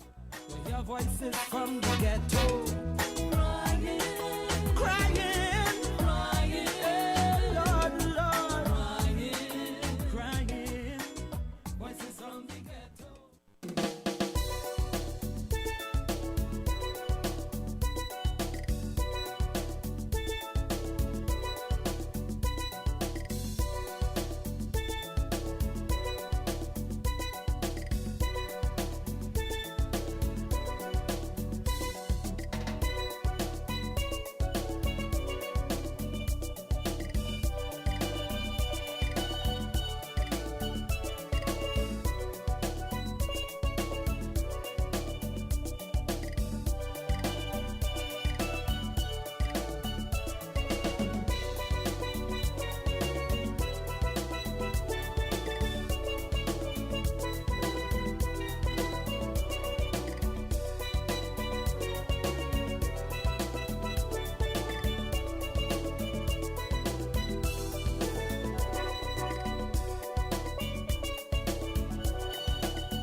Welcome back to Voices here on WINN FM 98.9. As I said before we went for that short break, we will be speaking with or inviting into our studios for this afternoon historian Leonard Stapleton, and we will be talking about Black History Month, the relevance and importance to the Caribbean region. And of course, later on in the program, we will be welcoming your calls for you to be a part of the discussion and, say how you feel about the Caribbean people, or the Caribbean particularly, celebrating Black History Month, and why you feel the need for us to celebrate Black History Month, why you think we should not be celebrating Black History Month, and why, or tie it into our local culture. So I look forward to this exciting conversation this afternoon. Remember to follow us on our Facebook. We are live on Facebook at WINNMedia SKN. So we are live on Facebook, and we are live as well on YouTube at WINNMedia SKN, as well as our website, www.winnmediaskn.com. The number for WhatsApp again is 662-2204, and the number for the phone lines is 466-0989, 762-0989, and 662-0989. We will be having a discussion. For those of you who are just tuning in, we will be talking about Black History Month, the relevance and importance to the Caribbean and its people. And we have special guest historian, Mr. Leonard Stapleton. And I look forward to a very fruitful discussion, because I believe Mr. Stapleton would have lots of information to give. And it would be an educational session for you as well, because you may hear something that you do not know. You would be able to call and say, oh, okay, Mr. Stapleton, I think you missed this, or Mr. Cornelius, I think you missed this. So have a listen. Good afternoon, Mr. Stapleton, and welcome to the studios of WINN FM 98.9. How are you feeling this afternoon? Good afternoon, Mr. Cornelius, and good afternoon to the WINN FM listeners. We are on Facebook? Yes, we are on Facebook and viewers. YouTube. I think the last time I saw you was up at Sixth Farm. Uh-huh. You sure you have the right person? You didn't go to... which Sixth Farm you went to? The one in Nevis? No, I didn't go to a Sixth Farm. Oh. So Okay. maybe you saw somebody who looked like me. Maybe you were there singing one of those songs you usually sing so well. Good afternoon, Mr. Stapleton, and again, thank you so much for being here in our studios. We are talking about Black History Month, the relevance, the importance to the Caribbean and its people. You want to add something? Well, I want to subtract something. I want to subtract the month and just say Black History. Black History. Yeah, I don't want to relegate it to the month. To the month.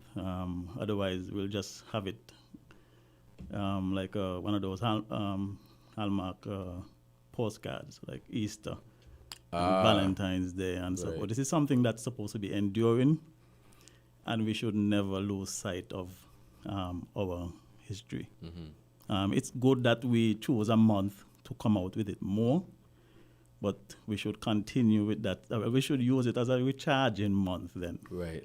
going forward. But all year round, it should be. Yeah, it's that important, because you see, our people, based on where we are at this present time in history, we need all the inspiration that we could get, and we need inspiration 24 hours a day, 7 days a week, 12 months of the year. Okay? And the best way to get that inspiration is to look at who has gone before us and the legacies that they have left. Okay? And draw inspiration from those legacies. And when it comes to the history of St Kitts and Nevis. We have plenty. As a matter of fact,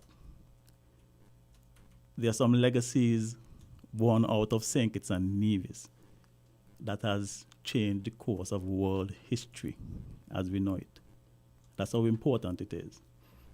Okay, but I'll let you finish with what you were saying.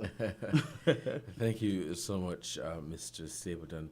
We want to head right into the discussion. Black history, the importance to the Caribbean and its people, and why. So that is my first question. Do you think Black history is important to the Caribbean? It is vital. Okay. Vital. Okay? And the reason why I'm saying this is because throughout history, our black race has really been the forefront, the leader in terms of innovation, you know, and moving forward into the world. And there are times when we would have shared our knowledge, our innovations and so forth with other races. And somewhere along the line, something happened where we were no longer the front runners. You had other races actually capitalizing, maybe valuing what our ancestors taught them more than we, the descendants. Okay? Till it has become the point now, we are now being taught, this generation here, and several before us do, have been taught by other races, actually being taught things that their race was taught by our race. And it's a sad thing. And the good thing about black history is that it is always evolving. Even as we speak, we have people in the Caribbean today, people in St Kitts and Nevis, who are doing great things. Okay? And I don't think we are really giving them enough credit, enough attention. And as we say, you know, locally, we don't big them up enough and see the relevance of it enough. There are times when I see ideas discussed here, innovation started, and we just leave it as it is. And when you look, the same idea comes out somewhere in North America or Europe in a big way. And when you see those guys latch on to an idea, they go all out. Yes. And their people support it. And that is when we now start to come in at the back end from ideas generated from our people. So we're in a kind of situation. I didn't really plan to start so heavy. I normally come light and think. What I was told is that we would discuss some little known history about St. Kitts and Nevis and then lead up to that all-important question. And I had like that idea because when we do that, we see that in the past, great things had happened right here in St. Kitts and Nevis.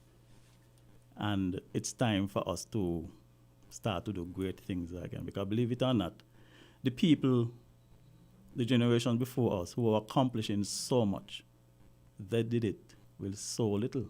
Some of them never even reached to high school. And they accomplished great feats. Mm-hmm. Okay? And I always hear people say, to whom much is given, much is expected. We now benefit from what they were able to do. And we now are in a position where you have people who even have doctorates and everything hanging on their walls and so forth. But once you put that certificate on the wall to say that you're such a master in this field, you're a doctor in this field, you need to perform and leave a legacy that is 10 times as great as people like France and Bradshaw and those folks who went before us. Okay? Because those two persons were just called. They didn't reach high school.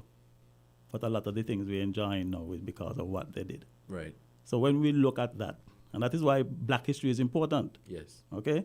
And when I told you that there are things that happened here by people who were born here that changed the course of world history, I was not lying.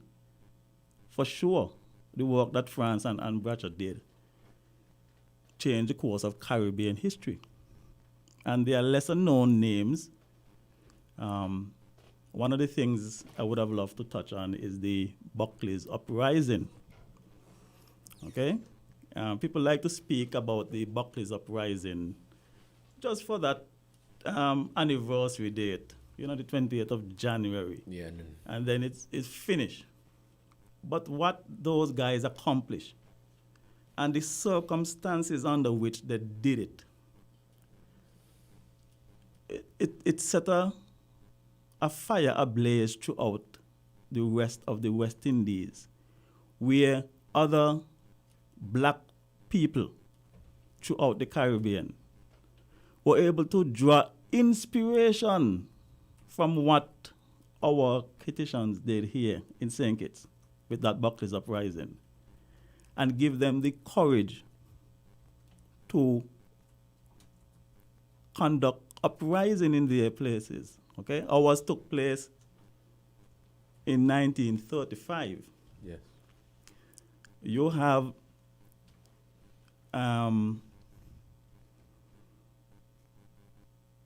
what's his name there in Barbados? Grantley Adams, who in 1937 led his people to, basically resist and try to overcome the injustices that his people were facing in Barbados. You also had down in Trinidad, Tubal Uriah Buzz Butler. The guy looked just like how the name sound. Okay? I always used to remember that when I saw his picture first, I said, well, here's a man who looked just like how his name sound. Yes. But he also led the people of Trinidad to overcome a lot of the hardships and injustices, to fight for equal rights and justice there. And I think the next year, in 1938, you have, and all these guys are heroes, In Jamaica, you had, I don't want to get his name wrong, but I think his name, is Alexander Bustamante. He too did, yes. Now, just by landing in some of these countries, you don't hear the name already. Yes. Once you land in Barbados, you're going to hear the name Grantley Adams. They are heroes because the people in those countries recognize that they could not be enjoying the freedoms and the privileges that they are enjoying today in terms of improved health care, education, housing, and most of all, the right to even red up your finger when the time comes and vote for who you want. Because before the 1930s, none of that existed. They didn't even have elections around here. The white race actually just appointed the people they want to manage the country. The black people of St. Kitts and Nevis had no way to choose who they want to vote because they couldn't vote. Yeah. All right? And they endured that for, I think, close to 60 years or so. And it is under those conditions and that backdrop where you couldn't even form a trade union or labor union. You would get locked up for that. It's under those circumstances the people of St. Kitts rose up, Okay? Even though it was illegal to do something like that. And they faced the police, they faced the wrath of the defense force. I think even 2 warships ended up in Bastille Harbor to try to put them down. And when the guns stopped firing and the dust settled, you had 3 guys there lying dead and 8 of them wounded. Okay? I'm a biblical man and I know, and we're in the Lenten season. But I've always been told that freedom is not free. Okay? When we thought that our ancestors were emancipated in 1834, that was just on paper. Okay? The reality was totally different. They had no land of their own, schooling and health and all those things. They have to find the money for that. And a lot of rights that were basic human rights were not theirs. That's how they started emancipation. All right? So when you look at the reality, emancipation is on paper, but a lot of struggle and strife was the reality of our people. And 1935, right up there at Buckley's, changed that. Just like how Jesus had to come and shed some blood for the rest of humanity. When in our little St. Kitts, our folks had to shed some blood so that we could get more freedom. It's not free. You always have to shed blood everywhere you go to get more freedom. Okay? And we owe them a debt of gratitude. The question is, Barbados remember Grantley Adams. Yeah. Trinidad remember Tubal Uriah Buzz Butler. And Jamaica for sure remember their hero, Bustamante. Who remember the name of them three dead guys? Who remember the names? You know, I always comment, I don't know if you've taken a look at the Springfield Cemetery these days. In the night, you see all these illuminated crosses up there. Yeah. People lighting up the cemetery. And I'm saying, I don't think it would take much to put the names of those three gentlemen up in lights. Put a proper sign up there so that people would know. Because what they did changed things in the Caribbean. People would know that John Allen, James Archibald, and Joseph Samuel paid the price. Okay? We don't know their names. Because of that, a Moines Commission had to be established. It drew the attention. That fire that spread throughout the Caribbean drew the attention of the British. And it came at a critical time. Because you would understand, by the time the Moines Commission was set up around, I think, 1939, if I'm correct, World War II started, and you had what they call a propaganda episode by the Nazis. And one of the things they were saying, which was true, is that the British look like they're not fit to be in charge of any colony. They said, look at the West Indies, look at what's going on down there. Their people who they have colonized have little or no education, extremely poor housing conditions, health care at an all-time low. You see this coronavirus here? Thank God for those three men. Thank God for people like France, who introduce a higher level of education and health care. And not just that, but access for poor people. Because before that, poor people couldn't get into proper schooling, and poor people couldn't get proper health care. They had a hospital up there since around 1848 in the vicinity, that area where you have the CFBC College, the Cunningham Hospital. When it came in, it was good, but over time, it was overrun, and you had basically the lunatics, the people with leprosy, the senior people, the sick people, everybody jumbled up together inside there. And then when you had epidemics, people were dying.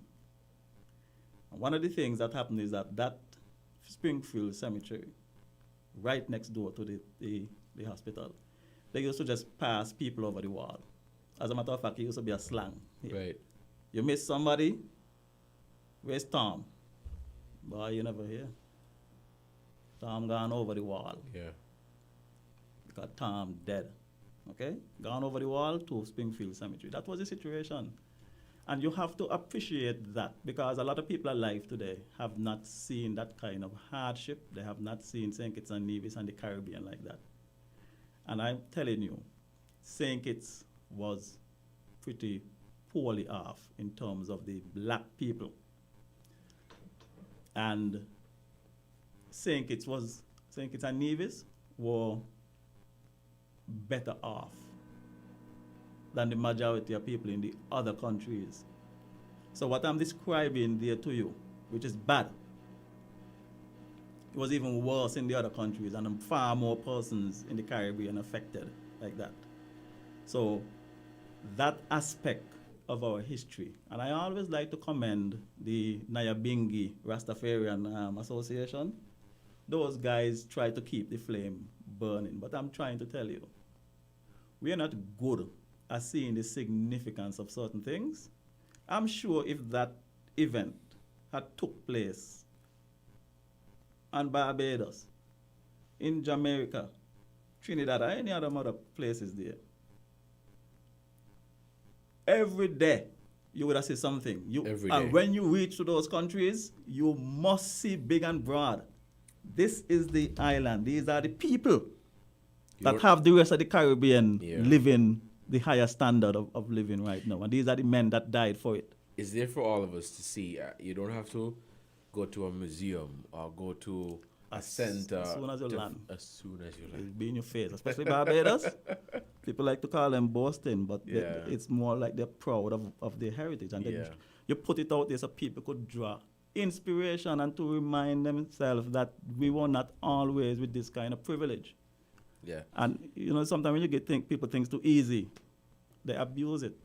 But, you know, Mr. Stapleton, with that being said, do you think our people in St. Kitts and Nevis, do you think they are properly educated or aware of our history?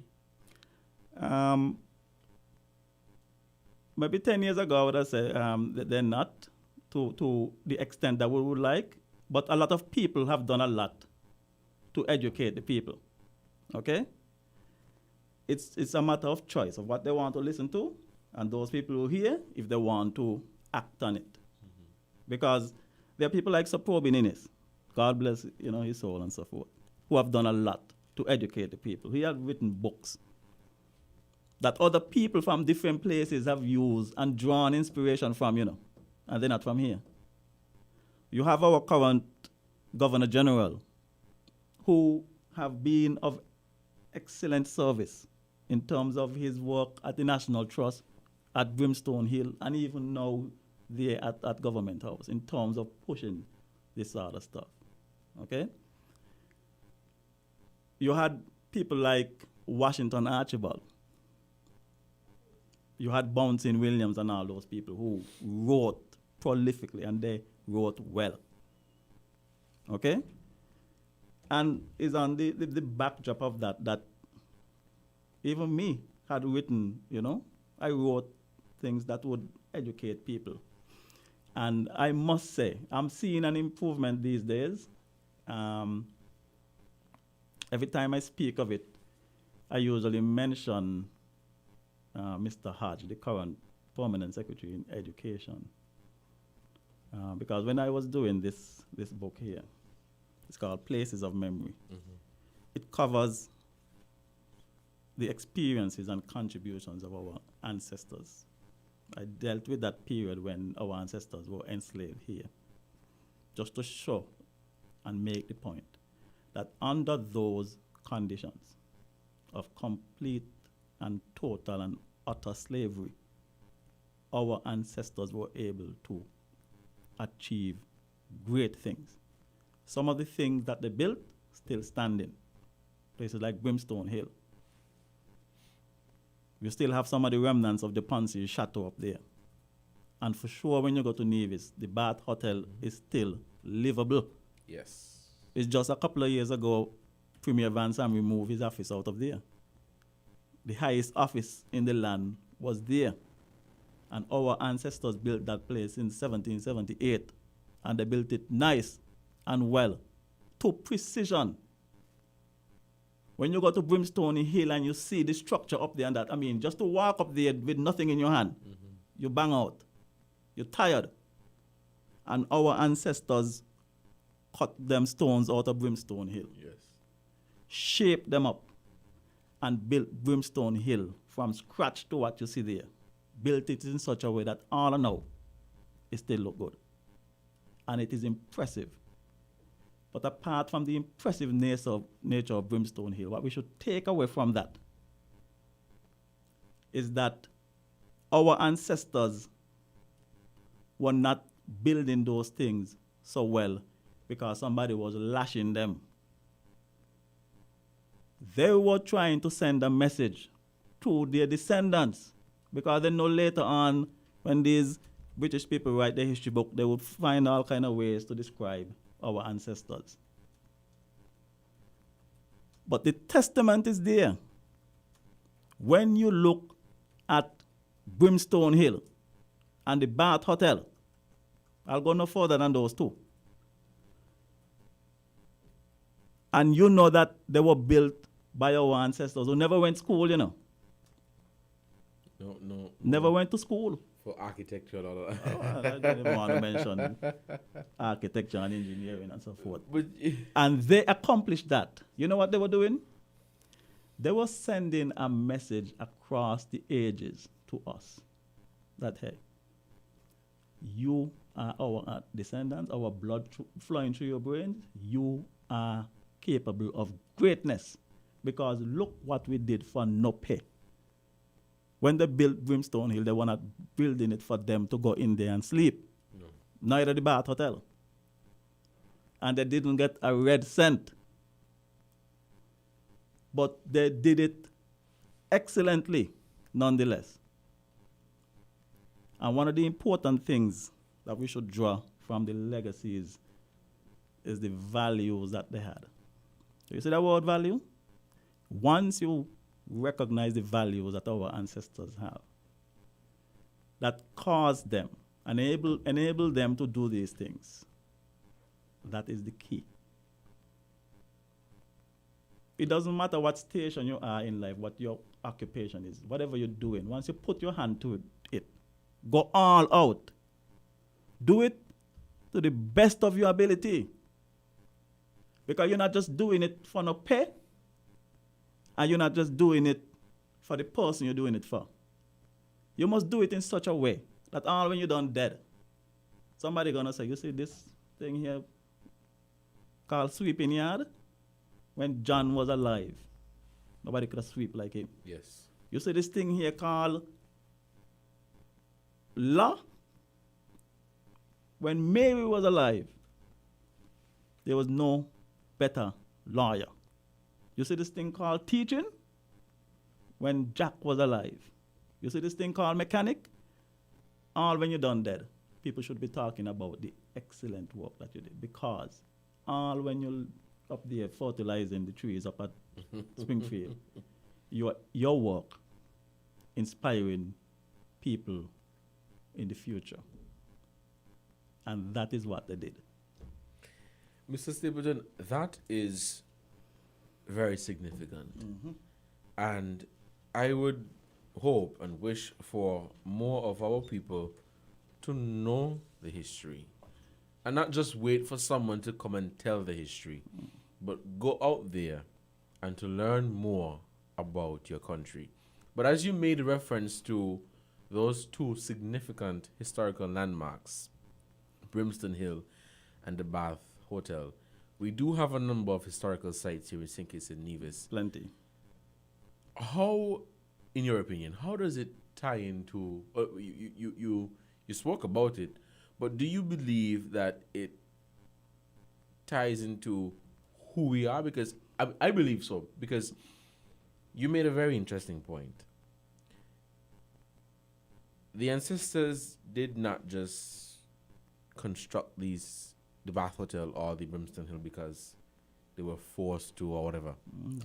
But they wanted us to understand what it means, in my opinion, to be black. Yes. That's it. Yeah. That is why 243 years later, we still have the Bath Hotel. Okay. And it's standing tall. And some people may look at it as, okay, it's just a Bath Hotel, a bunch of stones. That is significant. And therein lies the problem.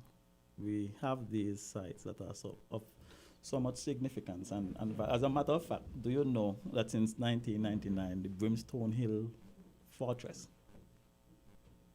has been recognized by the by UNESCO. Yes. Global. As having universal, outstanding value, meaning, yes, it is our people who built it, but it is so important that people all over the world could find some significance in it. Yes. That is what I am telling you, that things happened here that impacted the world. Okay, and I'm just getting started. I haven't even called the big names then yet. I recognize we are short on time. Yes, we're winding down so fast. But just to touch on what you said earlier, when you look at the other Caribbean countries like Barbados, Jamaica, Trinidad, they would know of their history. You better believe it. Jamaica know of Bustamante. Barbados know of Grantley Adams. They know their history. With regards to our culture in the different Caribbean islands, do you think we know enough about each other? Because we know about them. Do they know about us? Well, I'll tell you point blank. We don't know what we ought to know. And we don't know enough. But we should know. You're right. Because believe it or not, when we didn't have an international airport, when we didn't have these go-fast boats, when we didn't have television, when we didn't have, for sure, cyberspace, the internet and social media, okay? Our people were working together. The Caribbean people, remember, they tried to form the West Indies Federation. When you look at the rat trap plane that Roger them had to jump on and to fly, I mean, I tell myself, these guys really had to love Caribbean unity. Yes. Because I wouldn't jump on one of those planes. No. Almost like you could see all these crews outside the plane. And they put aside all fear of flying and everything just so they could meet with their comrades and plot a future for a one Caribbean. Okay? But always, and that is why we have to look back further than even then to get inspiration. That value of oneness, working together, is important. But a chain is as weak as the weakest link. So in that West Indies Federation, you had some weak links, and bam, they were not able to recover from that first hurdle. Yes.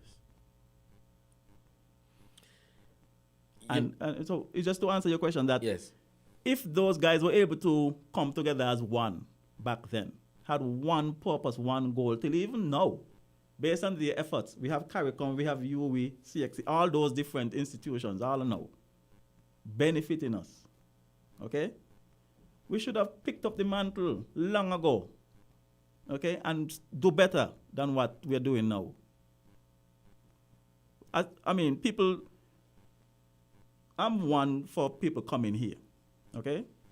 I don't like to see that when people come from Jamaica, Santo Domingo, and all those other places and come here, we got a problem with it. Okay? As we go to their country. You know why it's burning out people? They come here with a type of work ethic and an appreciation for the education system we have here, the healthcare and the access to it and so forth. They come here with an appreciation of something we're taking for granted. And they work. Now, I might not be, every one of them might not be fitting in that category. Right. But I believe the majority of them are. Yes. Yes. And what is burning up a lot of our local people is because that kind of work ethic was what we had here at one time. We used to be a people that value education, appreciate the work, and we used to work together. You know, they always say, oh, the Spanish, them always together. Well, we used to be a people who used to be together. Now you got people living in neighborhoods and the neighbor dead 2 days and they don't know. They don't know. Until they smell something rotten inside there. That's what we have come to, and we think that we're progressing. You know? So I think we are not doing enough in terms of learning about our brothers and sisters throughout the Caribbean. With all this cyberspace, as soon as you drop your underpants in your yard, somebody don't take a picture of that, send it to England. You know, Mr. Stapleton, I have to agree with you, but I have to ask, do you think the celebration of Black history or recognizing Black history helps to tell the story of Caribbean people? I think I like how you put it, you know, because it seems as if each country seems to focus on there, which is not bad. Because you first have to know about your own. Right. You know, they say dance a yard before you dance abroad. Okay? But I think the names I've mentioned before, in terms of the persons who used to write books and speak every year about this thing, that we don't have enough and a lot out there. And there's nothing wrong with multitasking. While we're learning about ours, we learn about theirs. Okay? We can't say this is a global village and you know more about KFC and a kind of different basketball and a kind of, you know, what they call a thing the other day where the old guy beat the young guy, you know, the NFL. You know it true and true. But what about Huawei? You don't know about the Huawei they play in Antigua and the different things. What about learning the culture and the different things in your Caribbean thing? And that is one of the reasons why you say the West Indies team look like a failing these days. When the West Indies team used to have its glory days, those were the time when we used to be together. When both of them used to jump on the ratchet plane and meet up and so forth. And they were now you have a set of people coming together to play on a team, and they don't know anything about each other country. And that's it right there. They look like they got up one another and all that. And so that might be something critical. So you're asking the right question. I think that we need to learn about the other Caribbean thing, because there are things that were achieved in those Caribbean islands that we could draw inspiration from. Definitely. Things that happen here, they could draw inspiration from also. But, you know, I think there have been some significant events that have assisted in explaining Caribbean history. You spoke about the West Indies Federation. Can you say what are some other significant events and milestones that have helped to tell the story of the Caribbean?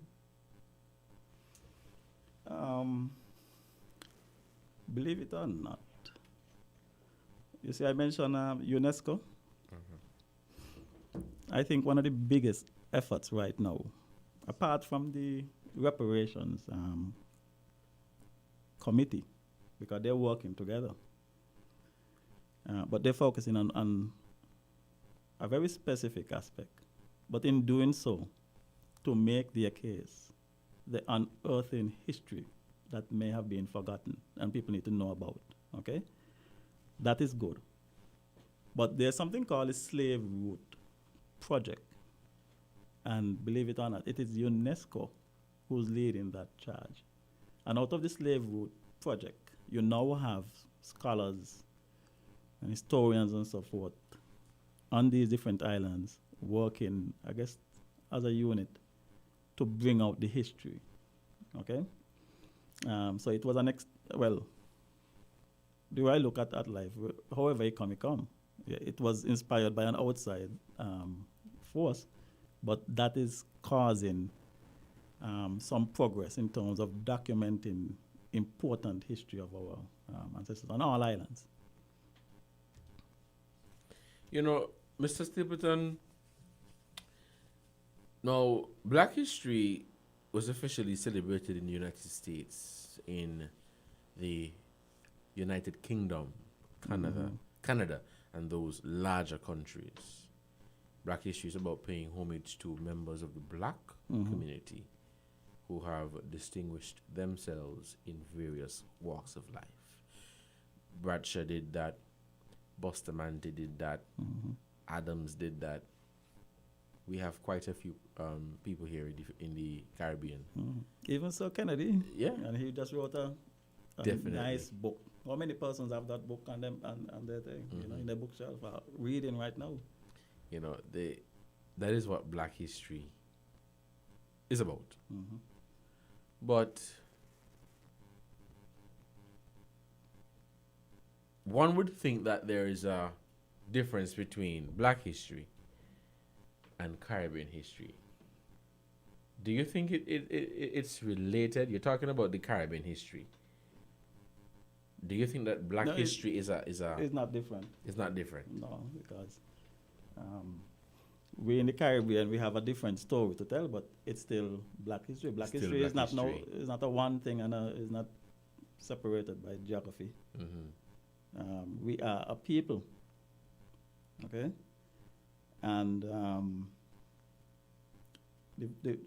from the time we start to do this thing where we separate Caribbean from the US and from Africa, we're in trouble. But sadly, though, there are people who live it like that. Okay, the Africans look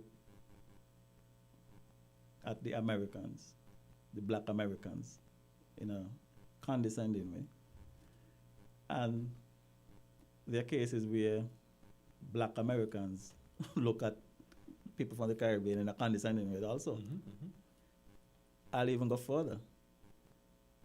On the Caribbean islands, you have Black people looking at other Black people on the same island, in a condescending way and treating them just like that. Yep. So that's a problem we need to really fix. And when you examine it, I don't even know why. Because when you look back, you look at America looking down on us, look at all the problems them guys having up there as Black people. You look at the Africans in Africa looking down on all of us down here, they call us cotton, we are the descendants of cotton pickers and cane cutters. Look at the problems, Africa. I mean, I don't cringe when I watch even a casual scene from Africa. But yet still, you interact with Africans and they're looking down on you.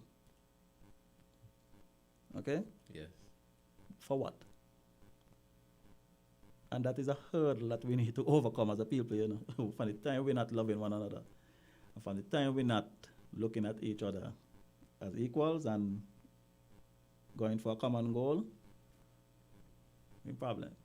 But you see, that is a part of the problem too. We have people here who would look at you differently. It's like, for example, we're all Black people, but some people believe that they're not Black.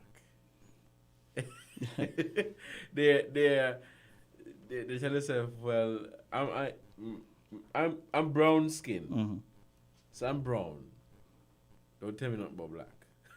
Yeah, they do that. They get very literal with Yeah. it. But when you say Black, I guess from the discussion today, Black means so much more. Yes, it does. Than just the color of your skin. There are people who white, but they got a Black father, or a Black mother, and they consider themselves to be Black. I think Bob Marley had a white father. Whose song we got to for inspiration? And the same Bob Marley? The same Bob Marley. So what you gonna say? Bob Marley wasn't Black? It has to do with the soul, You can't watch the skin. Okay? A person's heart, a person's soul. That is what you look at. But you know, that's a very interesting example you brought up there, because we like to decide who the black people are when it's convenient to us. And you know, now that we're celebrating, you know, Black History, apart from celebrating Black History in the month of February, we are recognizing people internationally who have done remarkable things. And that is excellent. That is wonderful. But it's like you said earlier, you know, what about our people here? Yeah, we have people here, man. Those who have passed on and those who are still alive. People still alive doing great things right now. People who are still alive. As we speak. Doing great things. Still alive and have done great things. What about them? What are we doing as a people? Not just government or private sector, but what are we doing as Kittitians and Nevisians, and even across the region too, to show appreciation to them and to just put their name on a building? We get in there, you know, and as a matter of fact, I want to take this time now to thank you and to really commend you and the folks at WINN FM and the other radio station that would do things like this, okay? Because this, believe it or not, even if it's just one person who listening or viewing that is inspired, yes,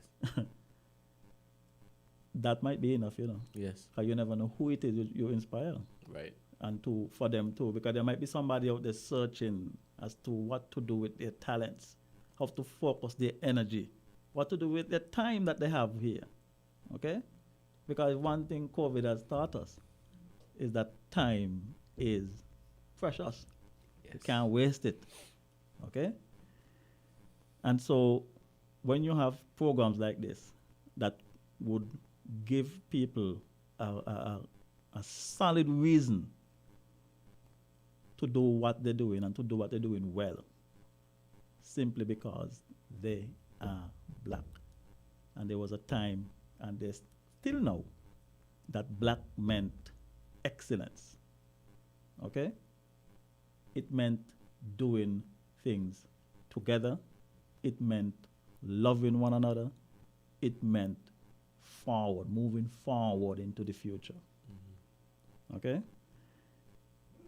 And once you have enough people who catch that message, you would have done your job. You ever wonder sometimes, you know, I don't know if you've ever had a near-death experience. You catch something. I have. You get over it.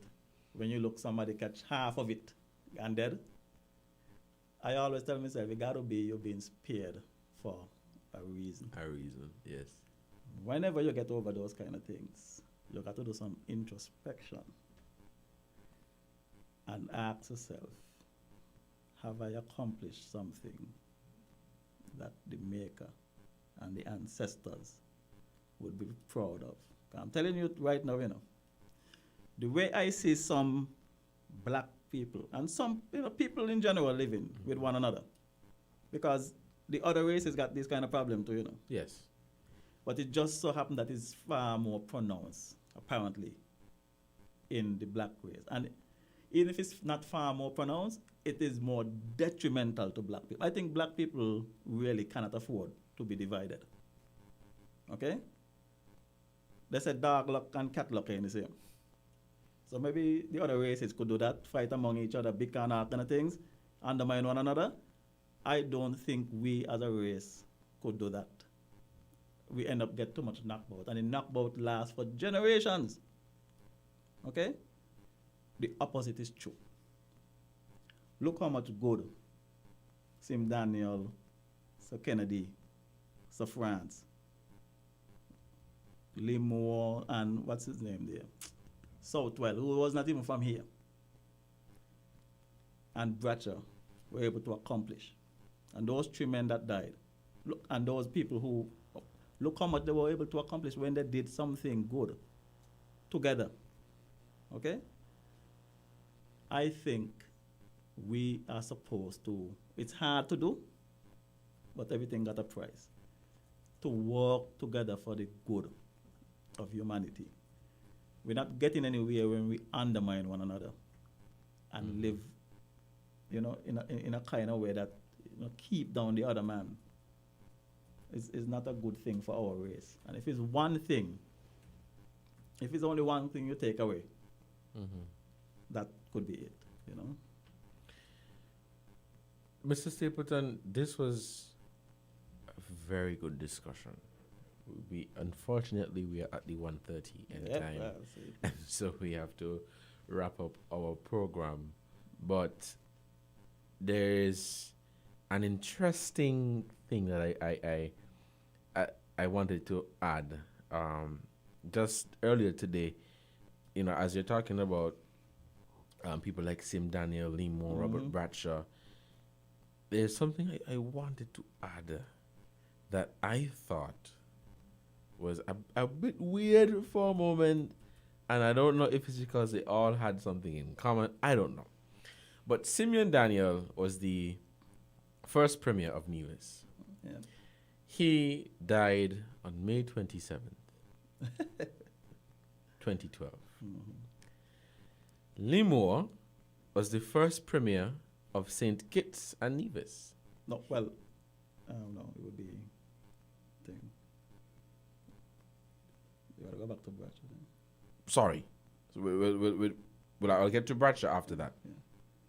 But I think Limor's accomplishment was more in law than in politics. Yes, it says here he was a premier, but he graduated with law. Yeah, in terms of success, he would be more successful in law. But Limor died May 6th. Robert Bradshaw died May 23rd. Paul Saltwell died May 18th. France. Let's get to. I don't know when he died, but let's get to. Metal. I see what you're getting at. Let me just say this. And France, he also died in May. Well, I tell you what day is in May. Labor Day is in May. Wow. So you look like them guys are trying to make it past Labor Day.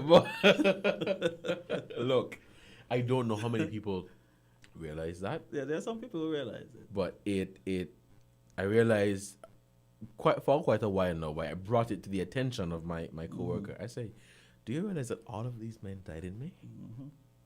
All of them died in May. I don't know. But we have to go. Let's wrap it up. Yes. Thank you guys so much for listening to Voices. This was a very, very exciting discussion. And I hope to have Mr. Stapleton come back in the studios of WINN FM 98.9 for us to continue this discussion. This was part one. This was part one. There is so much more to say. Have a wonderful, fantastic Friday. Stay safe and play your part in keeping St Kitts and Nevis safe from the coronavirus disease. Until next time, I was your host for today, Devonne Cornelius, and we had historian Mr. Leonard Stapleton. Thank you.